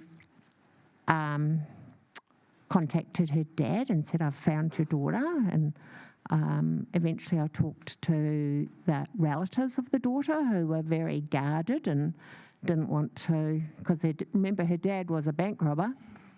And anyway, it worked out that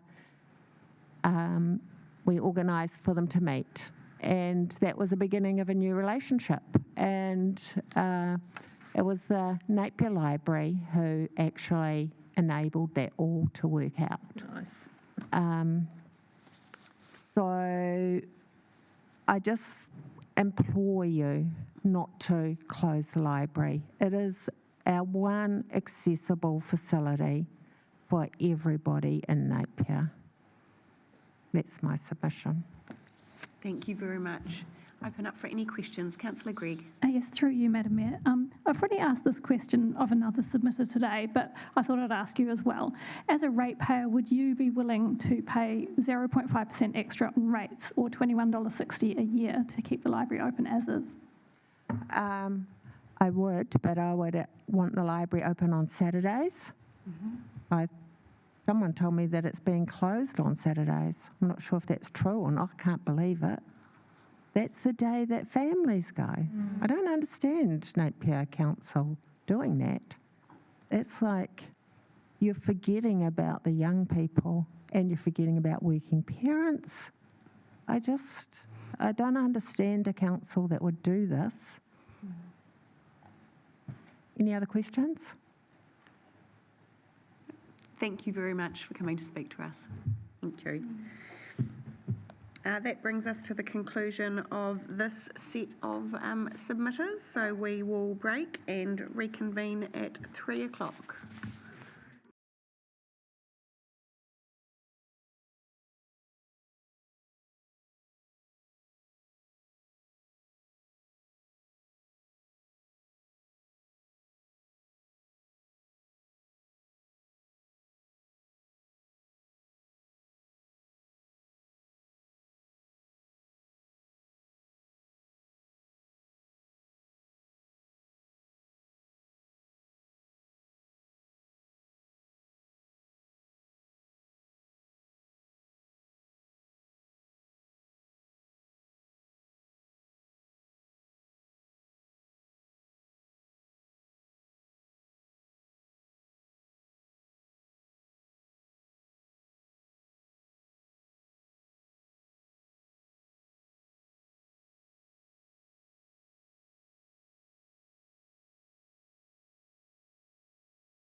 to our annual plan hearings and our next group of submitters. A very warm welcome to you all. Thank you for being here.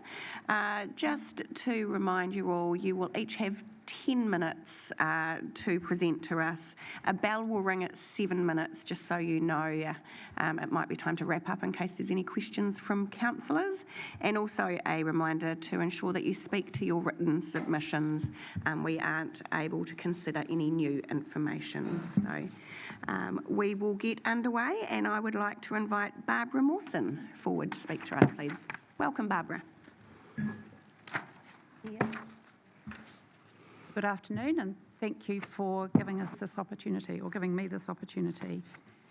We're getting a new library, and that's fantastic, but council, please do not close the current library until the new one is nearer completion. I want to talk about the gap while we wait. And this is all in my submission, written submission, but I have reorganised the wording, so you might find it easier to listen. To look at the gap, we need to talk about what a library means for its community.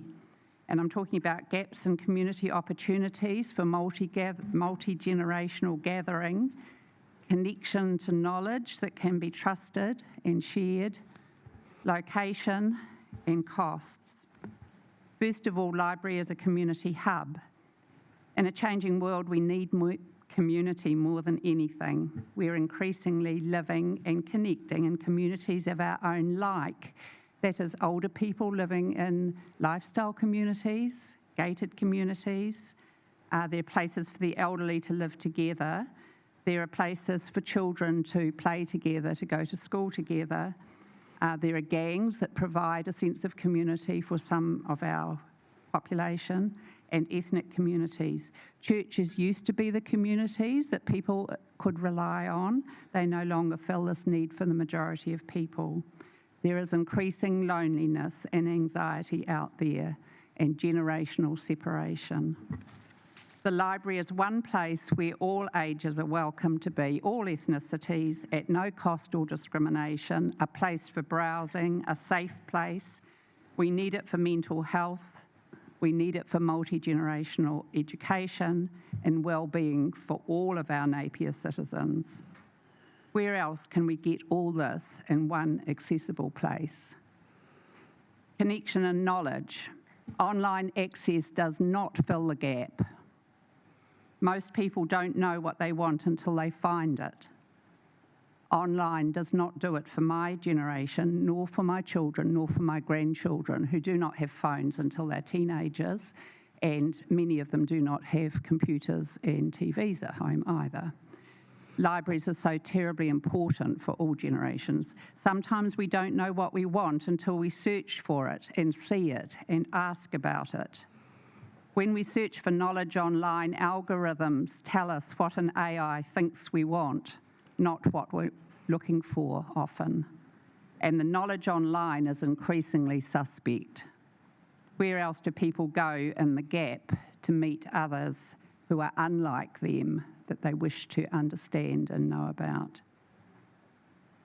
Location. It's essential to keep a hub somewhere accessible to Central City unless bus links to Taradale are vastly improved. Parking is currently difficult and expensive. The distance and poor parking and size of facility will inevitably reduce use, and that is a never-ending cycle. Council and ratepayer costs, which I know you'll be interested in. Closing will not be cost-effective for a public in an increasingly isolating world. We all know what's happening out there. People are living with anxiety. They need a place to be able to go. And I have used the library as a place to go many times. And the temporary library, if it's closed, cost will increase and support services within the city and its communities. History tells us loneliness, isolation, and anxiety all increase in the circumstances we're living with at present, including climate change. Our library is the ambulance at the top of the cliff. Any gap in this service will affect all of us. And so we're getting a new library to fill these needs in a few years. After a temporary library in the central city, which has already faced uncertainty for a few years and is slowly closing down services, leaves us with a gap. Council, please do not make a decision for small savings that will become hugely costly to the heart of this beautiful city and its people. Thank you. Thank you very much, Barbara. I'll open up for any questions from councillors. Just one question from myself, which we have asked several other submitters today. Sure. How would you feel about reduced hours at the Napier Library, say 4 days a week? I've seen reduction of hours slowly happening anyway. I know that we've now closed on a Saturday as well as a Sunday. People do have reasonably busy lives and they're working around sports and schools and other commitments. I think 4 days a week could make access quite difficult for some people. Mm-hmm. Councillor Gregg. Yes, through you, Madam Mayor. I've asked this question before, but I'll ask it again. Would you be okay with a 0.5% increase in rates and keeping the same level of services we have now? Absolutely, absolutely. I just see this as being essential to the population of this community. We're very much about bringing tourists in and big business, and I've been on Napier Inner City marketing, so I do understand how the inner city works. What I want to say is that the citizens, the people that live here and the community that lives here is equally important and is vital to the growth of the city. I don't think there's any further questions. So thank you for taking the time to come and speak to us today, Barbara. It's Thank much you for the appreciated. opportunity. I'd like to invite Paul Cornell up to speak, please. Oh, he might not be here yet. No, he's not. Okay. Vivian Cooper, please. Welcome, Vivian.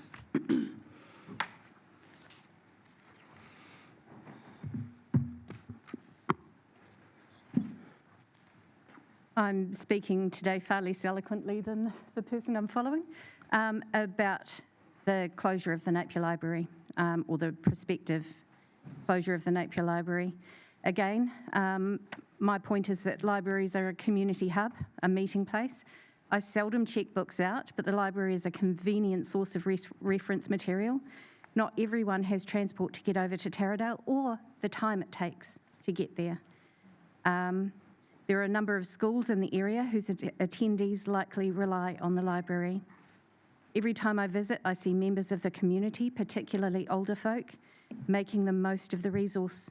Depriving people of a free meeting place can result in older people becoming isolated, can deprive teens of a safe place to do homework while waiting for parents to finish work.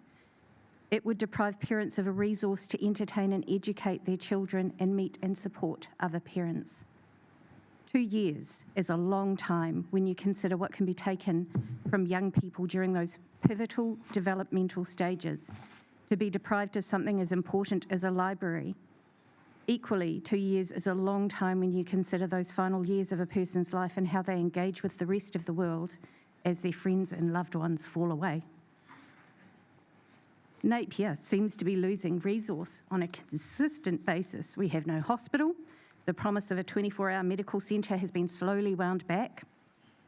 Over time, getting people to accept being deprived of services we pay for. Our police station is unmanned overnight, so when we need help, we have to wait for it to arrive from Hastings.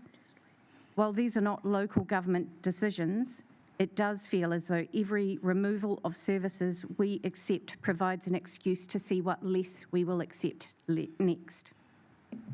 Libraries are vital. Libraries are used not just by locals, but also by visitors, with the added bonus that its current location draws people into the museum also. There is something dystopian about the idea of removing access to books. Napier people should not accept this. We pay rates to councils to receive services and employ councillors to manage those resources. There is a reason that the majority of towns and cities have libraries. It is because of the vital services they provide. The idea that people will be deprived of a library in Napier is an embarrassment. It would say that we do not value the people who use the library or the wonderful staff who run the library. It would say we do not value knowledge or learning in this community. Additionally, seeing the way this has been handled, I have to admit, has reduced my trust in our elected officials. It feels like a manipulation, like an outcome has been chosen and the discussion around the topic is less of a consultation and more of a self-fulfilling edict. Staff leaving because they are no longer certain of their jobs, leading to a reduction in opening hours, leading to library users not having convenient access, reducing the use of the library, which then comes back to the council saying, oh, well, people are using it less, so. It feels contrived, and it calls into question what other ways we're being herded away from our own interests. Thank you, Vivian. I will open up for any questions from councillors. Councillor Bogue. Thank you very much for your submission. Do you think it's important for the library to be open on a Saturday and or a Sunday? And if so, why or why not? I think at least one day over a weekend. So we have a lot of people that are busy during the week. They don't necessarily get a chance. So whether it's a Saturday or a Sunday. But yes, I do believe that opening hours over weekends are very important. I'd also, given the question that was asked before about reducing to 4 days a week, the less something is available to people when they need it, the less they rely on it, the less they use it. It's the same principle that restaurants employ. They'll stay open on a night that they know they're going to be quiet, because if they start closing down all of, then people stop showing up. The same principles apply. Councillor Brown. Thank you, through you, Madam Mayor. With that in mind, do you have a minimum number of days that you'd recommend to us? I think the 6 that we had previously is a good balance. Thank you. Any further questions? Thank you so much for your time, Vivian. Much appreciated. I'd like to welcome Mark Plested, and I think we have a PowerPoint to go with this one. Yep, excellent. Welcome, Mark. Yeah. Not sure which mic to speak in front of, but I'll choose the one on my right. Okay.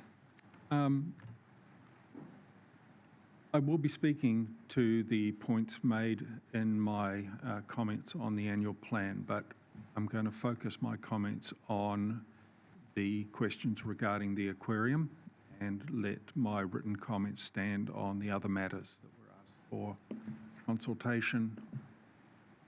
I'm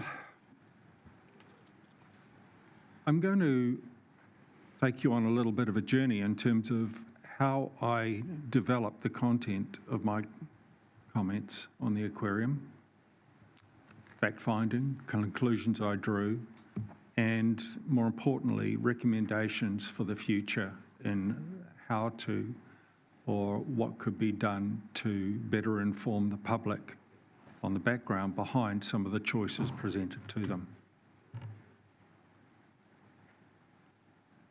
My biggest question when presented with option 1 was, where did the $28 million scenario come from? Where's the information defending the price tag? What scenario was used? How was it developed? How was it priced? When will it be done? What will not be done to make this affordable? Was it in the 24 to 27 3-year long-term plan that was approved as an unaudited document? What has changed since the 2024 to 25 annual capital investment plan that was published? And what has changed since the 2024 to 27 unaudited long-term plan in the first instance? And that raised more questions. This slide's out of order, that's who I am. But of course, the first resource I went to was Napier City Council's website. I couldn't find anything on the Do It Online. I couldn't find anything under popular links. I clicked on the menu, and 4 clicks later, and a considerable amount of time delving into other clicks, I realised that you had to click on menu, click on documents and forms, click on plans, and then you could find some annual plan information. I feel that in the future there could be better access to information regarding plans and reports on government action and capital expenditure on the front page of the website. So what I used to actually, when I did find it, to actually inform myself and understand the option development, I used the 10-year capital plans in the 23-24 annual plan to understand what was previously planned for the asset. The 23-24 annual report, which should have discussed what the planned work was done and what was not done.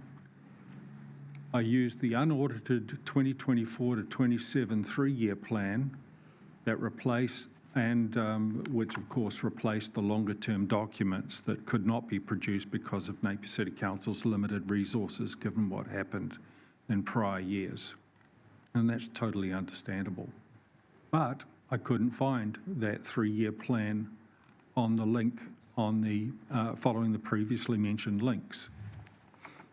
I did find it eventually, but I had to follow another 4 links, clicking on menu, Our Council, Plans and Strategies and Reports, and Long-Term Plan. Now, I'm not saying it's not more easily found, but I couldn't find it easily.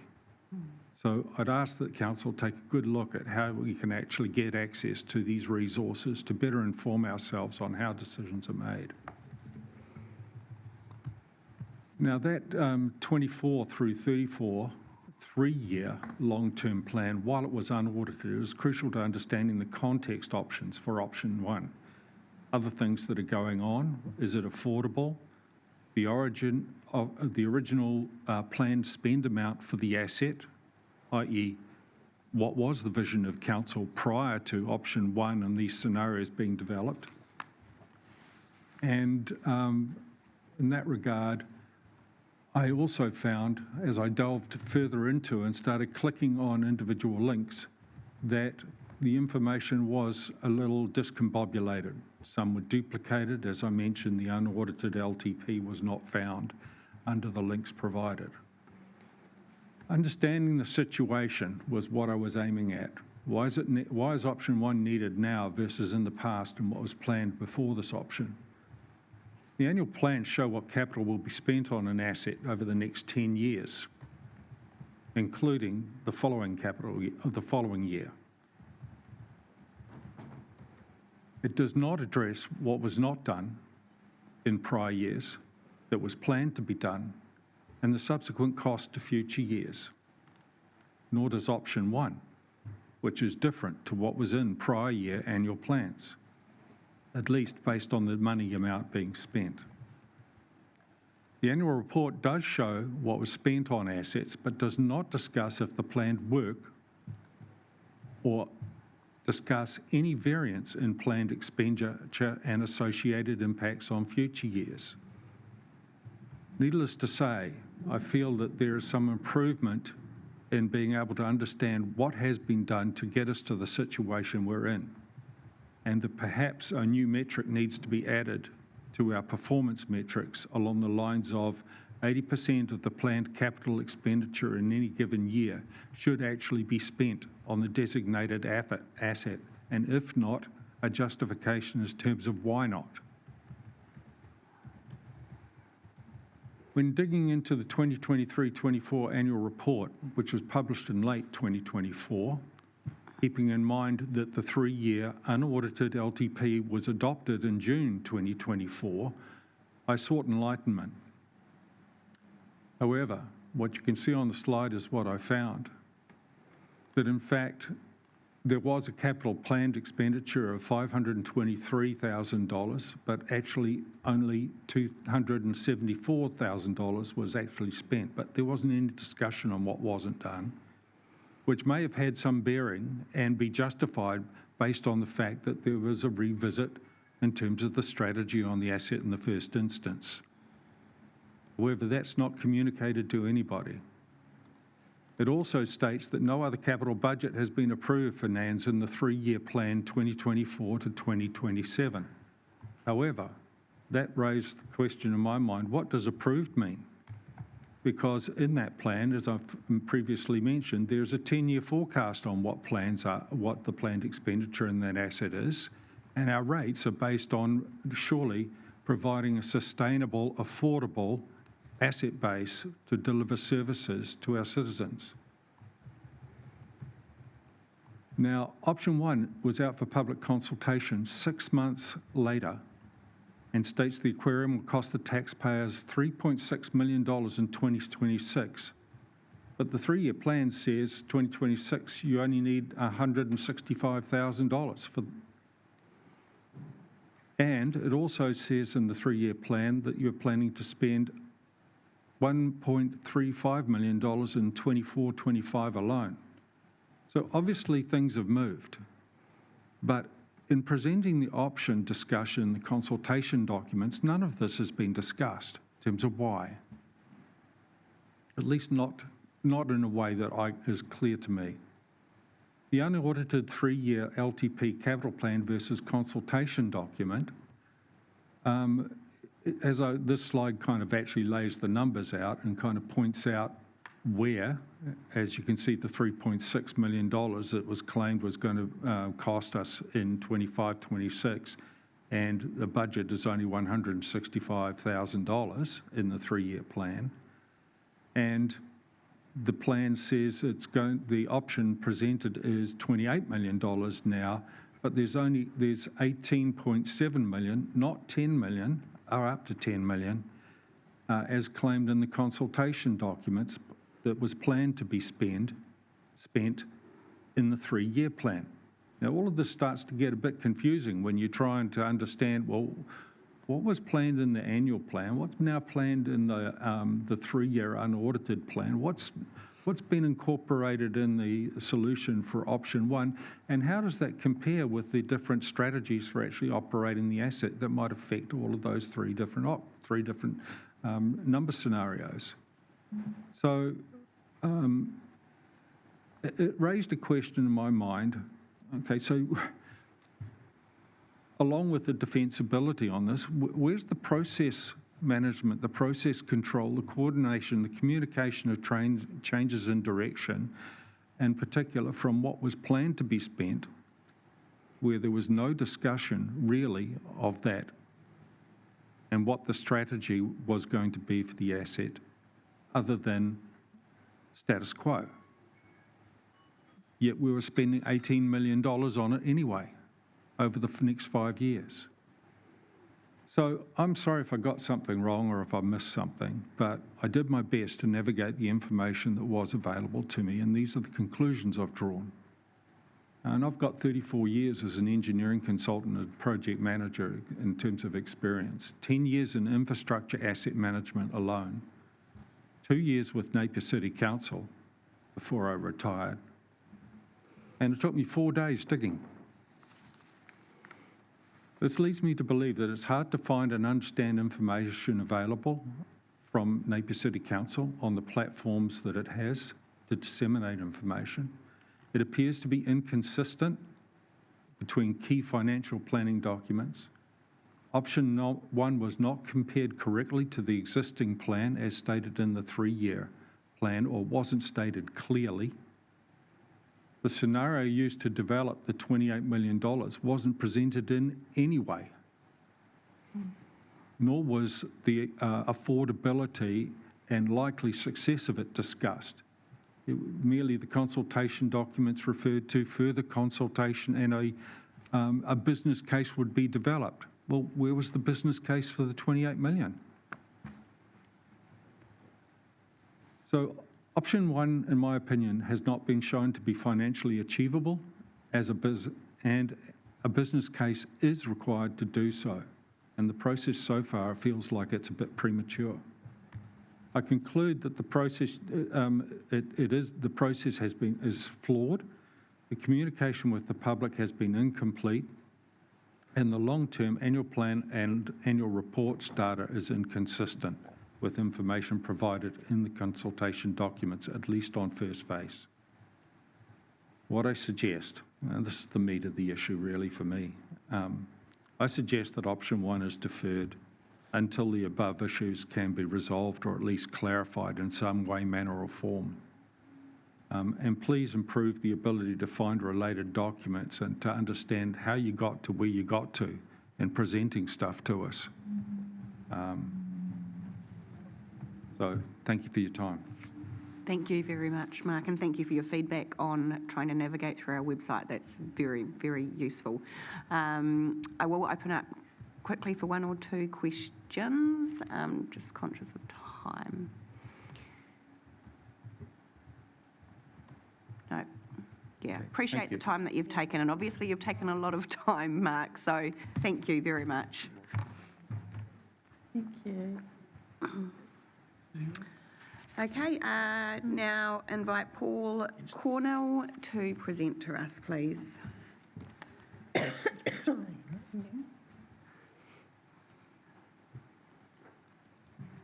Welcome, Paul. Thank you. Thanks for hearing me today, Mayor Kirsten and council staff. Just one thing before I start. On my way down here, I heard that there's an article in the paper today about the library and the precinct coming in under budget. I'm just wondering whether that means that you've got to spare $620,000 and that I don't have to continue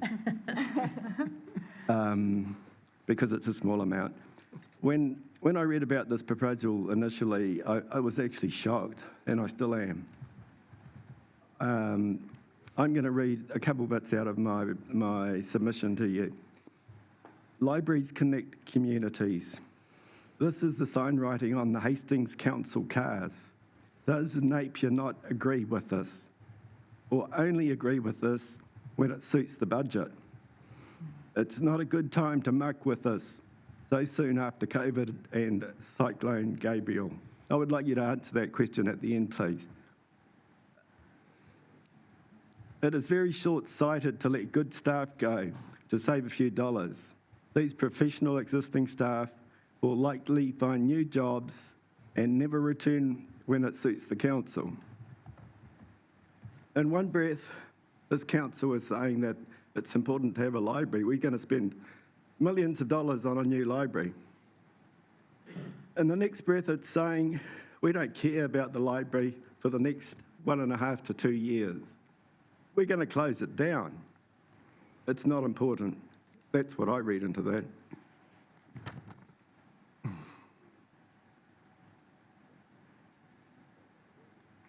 I'm going to suggest a couple of ways where you maybe could save what is actually a small amount for a council of our size, $620,000. The new library civic centre is projected to cost around $110 million. There's a big amount of money in there that is for contingencies. From what I can see, it's actually going to cost around $70,000. Some of my figures might be not accurate, but there's approximately $40 million in there for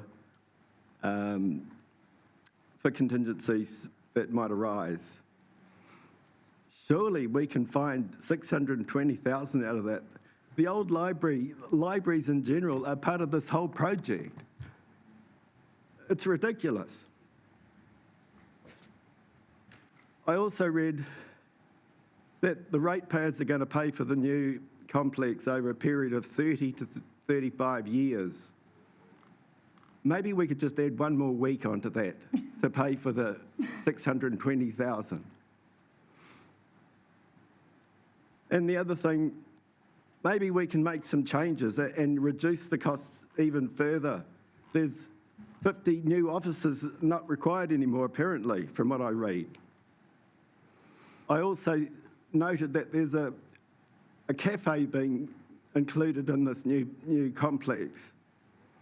Should the ratepayers be paying for a new cafe?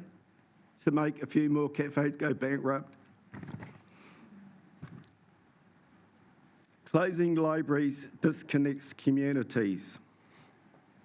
Is that what this council wants to do? Thank you. Thank you very much, Paul. Are there any questions from councillors? And Paul, I know you weren't in the room earlier, but we've asked this question of some other submitters regarding the library.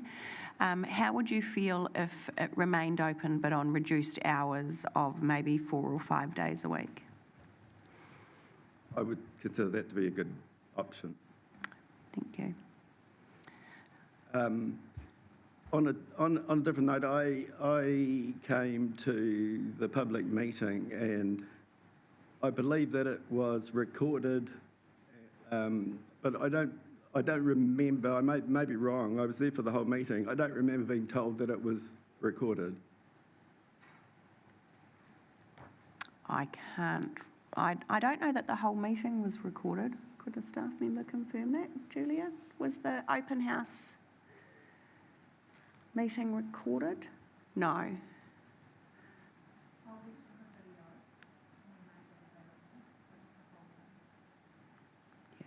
So it wasn't live streamed or put on a public forum in any way. Yeah.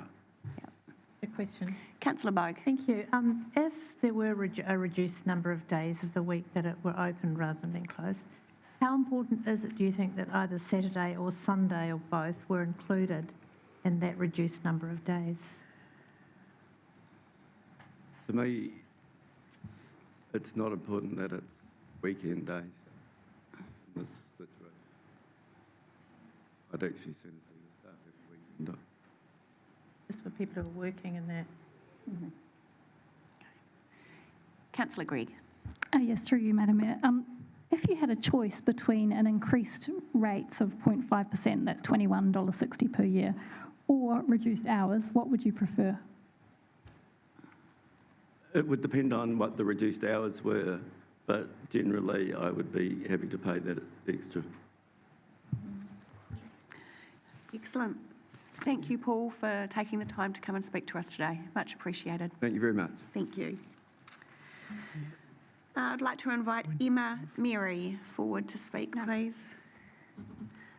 Welcome, Emma.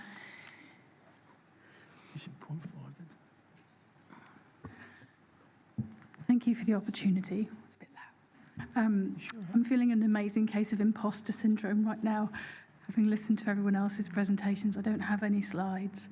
And I reread my submission, which I wrote in a state of fuming disappointment when I heard the news about Napier Library. And so I'll just pull out a couple of points from it. It turns out that what I wrote was like a sonnet to librarians, because I think librarians are amazing. And so I'll just take you through some of the things that librarians do and what is at risk if we lose Napier Library. So in no particular order. So librarians help you find a book even if you can't quite remember the title or the author, but you just know it's blue. They'll help you find information online. They'll help you copy or print your documents. They'll recommend books for adults or children or both. They will troubleshoot the library app, which I think is really helpful, and they'll answer any questions you might have. They're professional and caring and delightful individuals, and they enhance the library experience for library users. They always welcome feedback, and every time I take a book back, they want to know what I thought of it, and the same with the board games. And where else can you hire, well, not even hire, borrow for free, board games, jigsaw puzzles, books? You can learn a language, you can find out about your own history or the nation's history. There's so much in there that is available freely to our residents. And you can't do that with a library mobile vehicle. And as other speakers have said, not everyone is able to get to Taradale, even if they had half a day to get there and back on the bus. Is it cheeky to ask you a question? No. Can I ask people around the table, which of you use Napier Library? or Taradale Library. I'll broaden it. That's quite a few of you. Okay. So I guess I'd just like to conclude with saying that Napier Library is a jewel, and I think taking it away for a period of time would not be good for individuals and the community of Napier. So if there is a way in which we could not do that, can we please do that? Thank you, Emma. And you've heard the questions that have been Yes. asked of earlier submitters.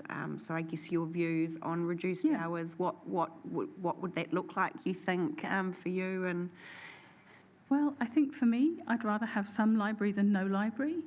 But I feel like 6 days a week is what we should be aiming for. And as the previous speaker said, it doesn't sound like it's going to cost an enormous amount of money. But I'm glad I don't have to make those decisions. thank you, Emma. Are there any other questions for Emma? No. Thank you very much for coming to speak to us today. Thank you. Much appreciated. Next, we have Robin and Margaret Quinn.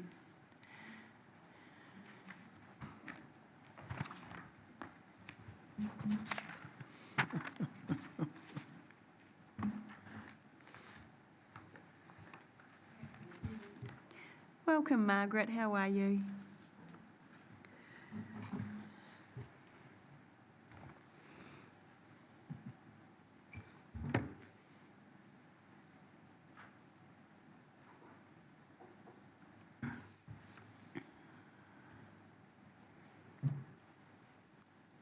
Well, like many of your submitters, I want to talk about the closure of the Napier Library, and I endorse all the comments I've heard this afternoon about it. I understand your need to make savings, but I think 2-year closure is unreasonable and unfair. I'm a regular user of the library, and I'm fortunate because I can use the online system for reserves, and I do have a driver to take me to Taradale Library. But many other people are not in that position. They don't have access to the online system, and the public transport system, as I said in my submission, goes nowhere near the Taradale Library. But another concern of mine, and it has been mentioned, I think, by somebody else this afternoon, is that the effect of a long closure on children's reading habits is a real concern. I mean, it's hard enough in our modern world with all the media distractions to encourage reading in children. But I dread to think what would be the effect of the loss of the school holiday programs and the reading competitions. And what effect would that have on the habits of children to read? Something we really want to encourage because it opens such a wealth of knowledge to them. Imagination as well is really encouraged by reading. And how many busy parents are going to be able to take their children to the Taradale Library? Other people have mentioned the fact that the library is a community hub, so I won't go into that, but I certainly agree. In my submission, I suggested that closing the library perhaps for 1 year, but I really think that's the worst case scenario for me, and I think I would, it'll have to be closed for the moving of books, but that I understand will take 6 months.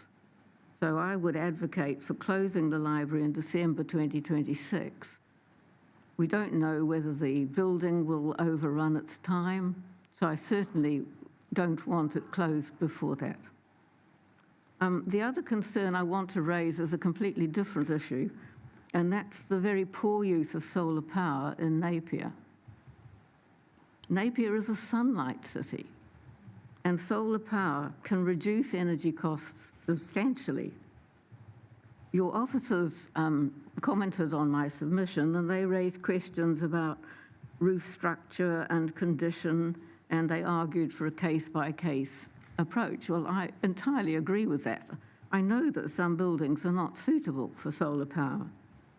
Your officers also say that solar power is being considered for several buildings. This was news to me, and I'm really happy to hear it. And this is including your new council library building.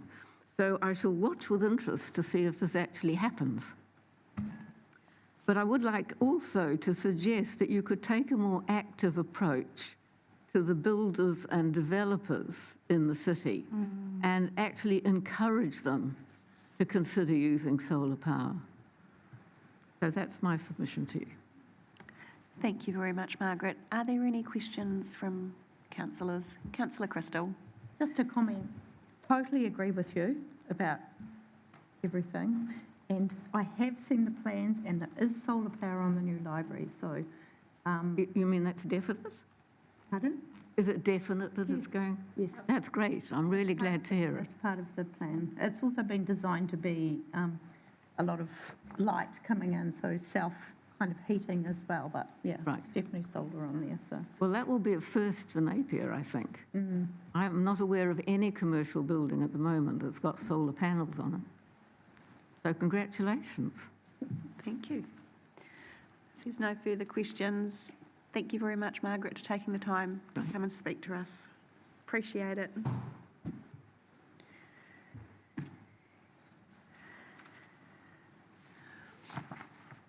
I would like to welcome Kerry Ansell.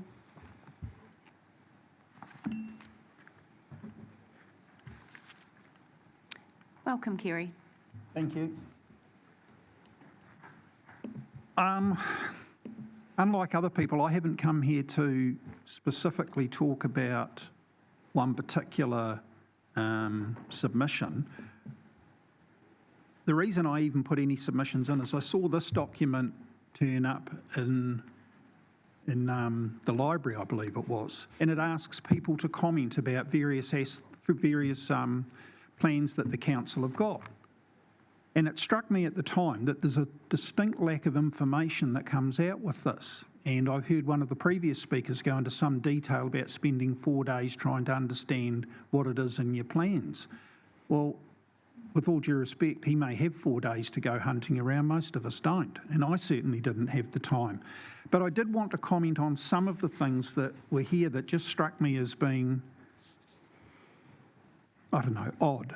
And I've looked at this not from, I guess I'm just looking at it, I'm just a ratepayer here like, you know, the vast bulk of the people, and I question where the council come from when they think of some of these things.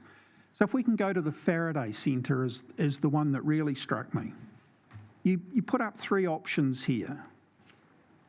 Hand it off to a charity as the preferred option. Well, what charity? Who are you intending to hand this off to, and why, once you've handed it off, are the ratepayers stuck with a $500,000 bill ongoing? And let's be honest, that'll be $500,000 this year. Next year it'll be $500,000 plus.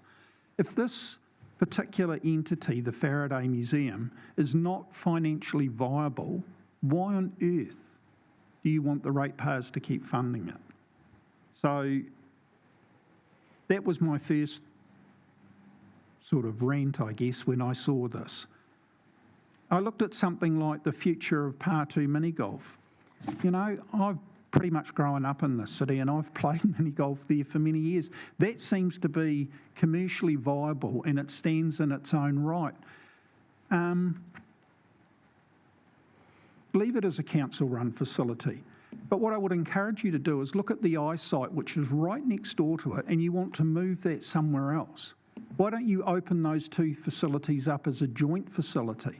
Combine the operations of both. If the Part 2 is funding itself, then why can't the eyesight and the information centre be part and parcel of it? It just seems ridiculous to want to move it somewhere else. If you look at Napier, I would argue that the Marine Parade is pretty much the key part when tourists come here. And you're going to have an information centre, it needs to be where the tourists are going to be. That's right there. You have all your buses coming off the tourist ships. Where do they pull up? Right outside it. And you want to move it. It just makes no sense to me. The question of raising the transfer fees at the council transfer system. Look, yep, costs go up. Put the fees up. I don't really have an issue with that. But what I do have an issue with is what does the council intend to do when people don't use that facility and dump their rubbish on the sides of the road? Now, I live out in Bayview, and you can travel that Bayview Road between Bayview and Napier every day, and particularly by the airport in that little layway that's there, you will find rubbish dumped every other day. Now, if you increase the fees out to the transfer station, I suggest you will just see an increase in people who will dump their rubbish somewhere else because they can't afford it. Has the council considered, if you're going to increase the transfer fees, and as I said, I don't really have an issue with that, why don't you have something that, for example, every ratepayer gets one visit to the dump a year as part of their rates? You could give them a pass. Encourage people to use these things instead of dumping it on the side of the road. The other thing, the thing that really incenses me about that is that's right where the airport is. This is where a lot of our people come, people come to this city via that airport, and what do they see? Rubbish dumped everywhere.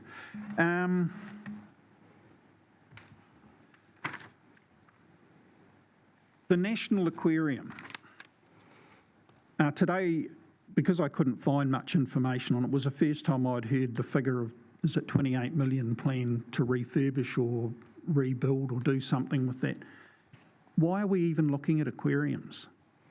These are sorts of things like zoos. They're pretty much becoming almost persona non grata around the world, and yet the council wants to commit a lot of money to repurpose it or rebuild it or do something with it. I mean, I hate to say it, but if it's not paying its way, I just think you should get rid of it.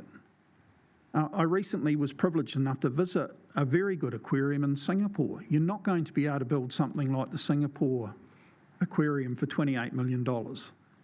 And I don't suggest you'll be able to build much for that. So I would argue strongly that you actually get rid of the whole concept and save the ratepayers some money. If it's not paying its way, get rid of it. The library, look, a lot of people have spoken about the library, so I'm not going to add too much to that. Personally, I think a library is vital to the community, and I would like to see the Napier one remain open and till the last possible moment, so that, when you've got to transfer to the new building. The Taradale one, I'd also remind councillors that the parking there is appalling, and if you're going to put more people out there, there's just nowhere for them to park. The roads outside, is it White Street? Mm-hmm. That's largely taken up most days by parking for the people who work in Taradale, and there's maybe, I don't know, is it 20 car parks, 30 maybe at the back of the library? It's hopeless. So you're not, you've got to think about that aspect of it as well. That's pretty much everything that I wanted to talk about. I know you said you didn't want to hear of anything else, but one item that has really struck me recently is this talk of wastewater treatment around the back of the airport, wanting to do something there and put in some kind of wetlands or whatever. As a regular flyer in and out of that airport, I'm mindful that that airport has one of the highest bird strike rates on aircraft in New Zealand. And does the council seriously think increasing our wetlands, which unless you're going to go out of and cull the actual birds, and I don't think that's going to be particularly popular with the residents, I think you are buying a bit of a problem, and I would seriously ask you to consider what it is that you're trying to achieve there, because there are bird strikes and they are a regular occurrence at this airport, and it's only a matter of time before there's a serious accident, I would suggest. So why increase the risk? Thank you for your time. Thank you, Kerry. Open up for any questions. Councillor Brown. Kia ora, thank you. I was interested in your thoughts around the costs out at the transfer station, about how it prices people out.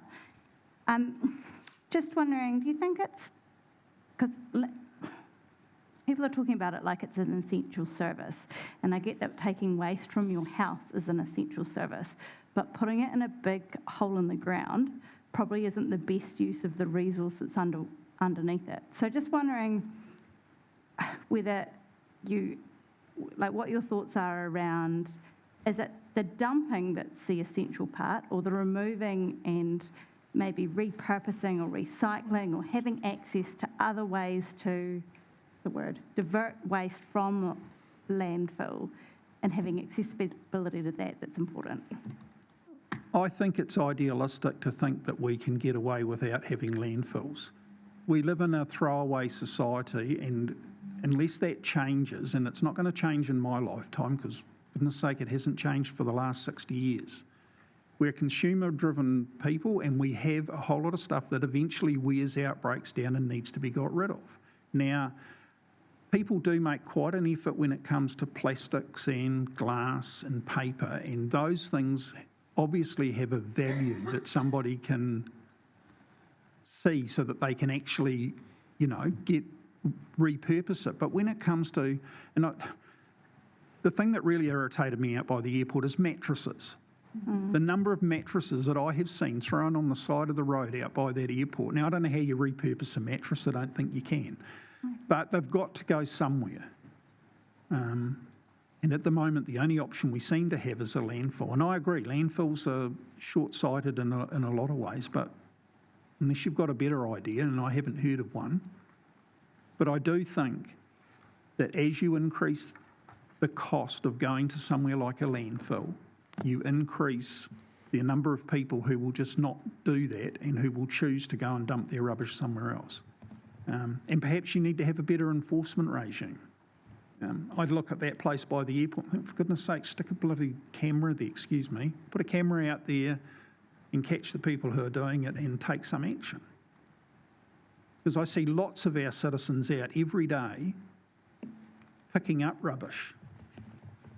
It's the community-minded, or they've got more to do, less to do with their day than I have. But good for them. But they're not going to be picking that sort of rubbish up. So I know that hasn't answered your question, but I do think that we are going to have landfills or some other way of getting rid of waste for quite some time. Mm-hmm.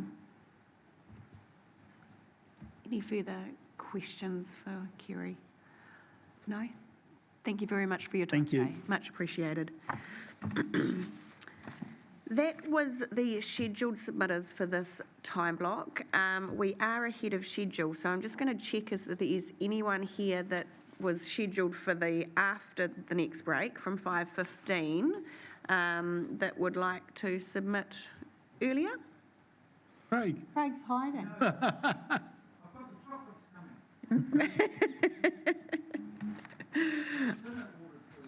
Dinner ordered, okay.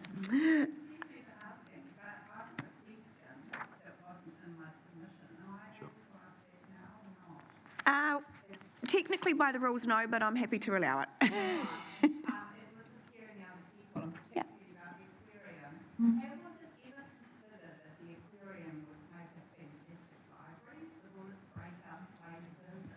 It's an idea. The reality of that building is it's in quite a poor state of repair. So, yes. Yeah, okay, you're very welcome. Okay, so that brings us to a conclusion until 5:15 p.m. We will take a break and be back then. Thank you. Thank you.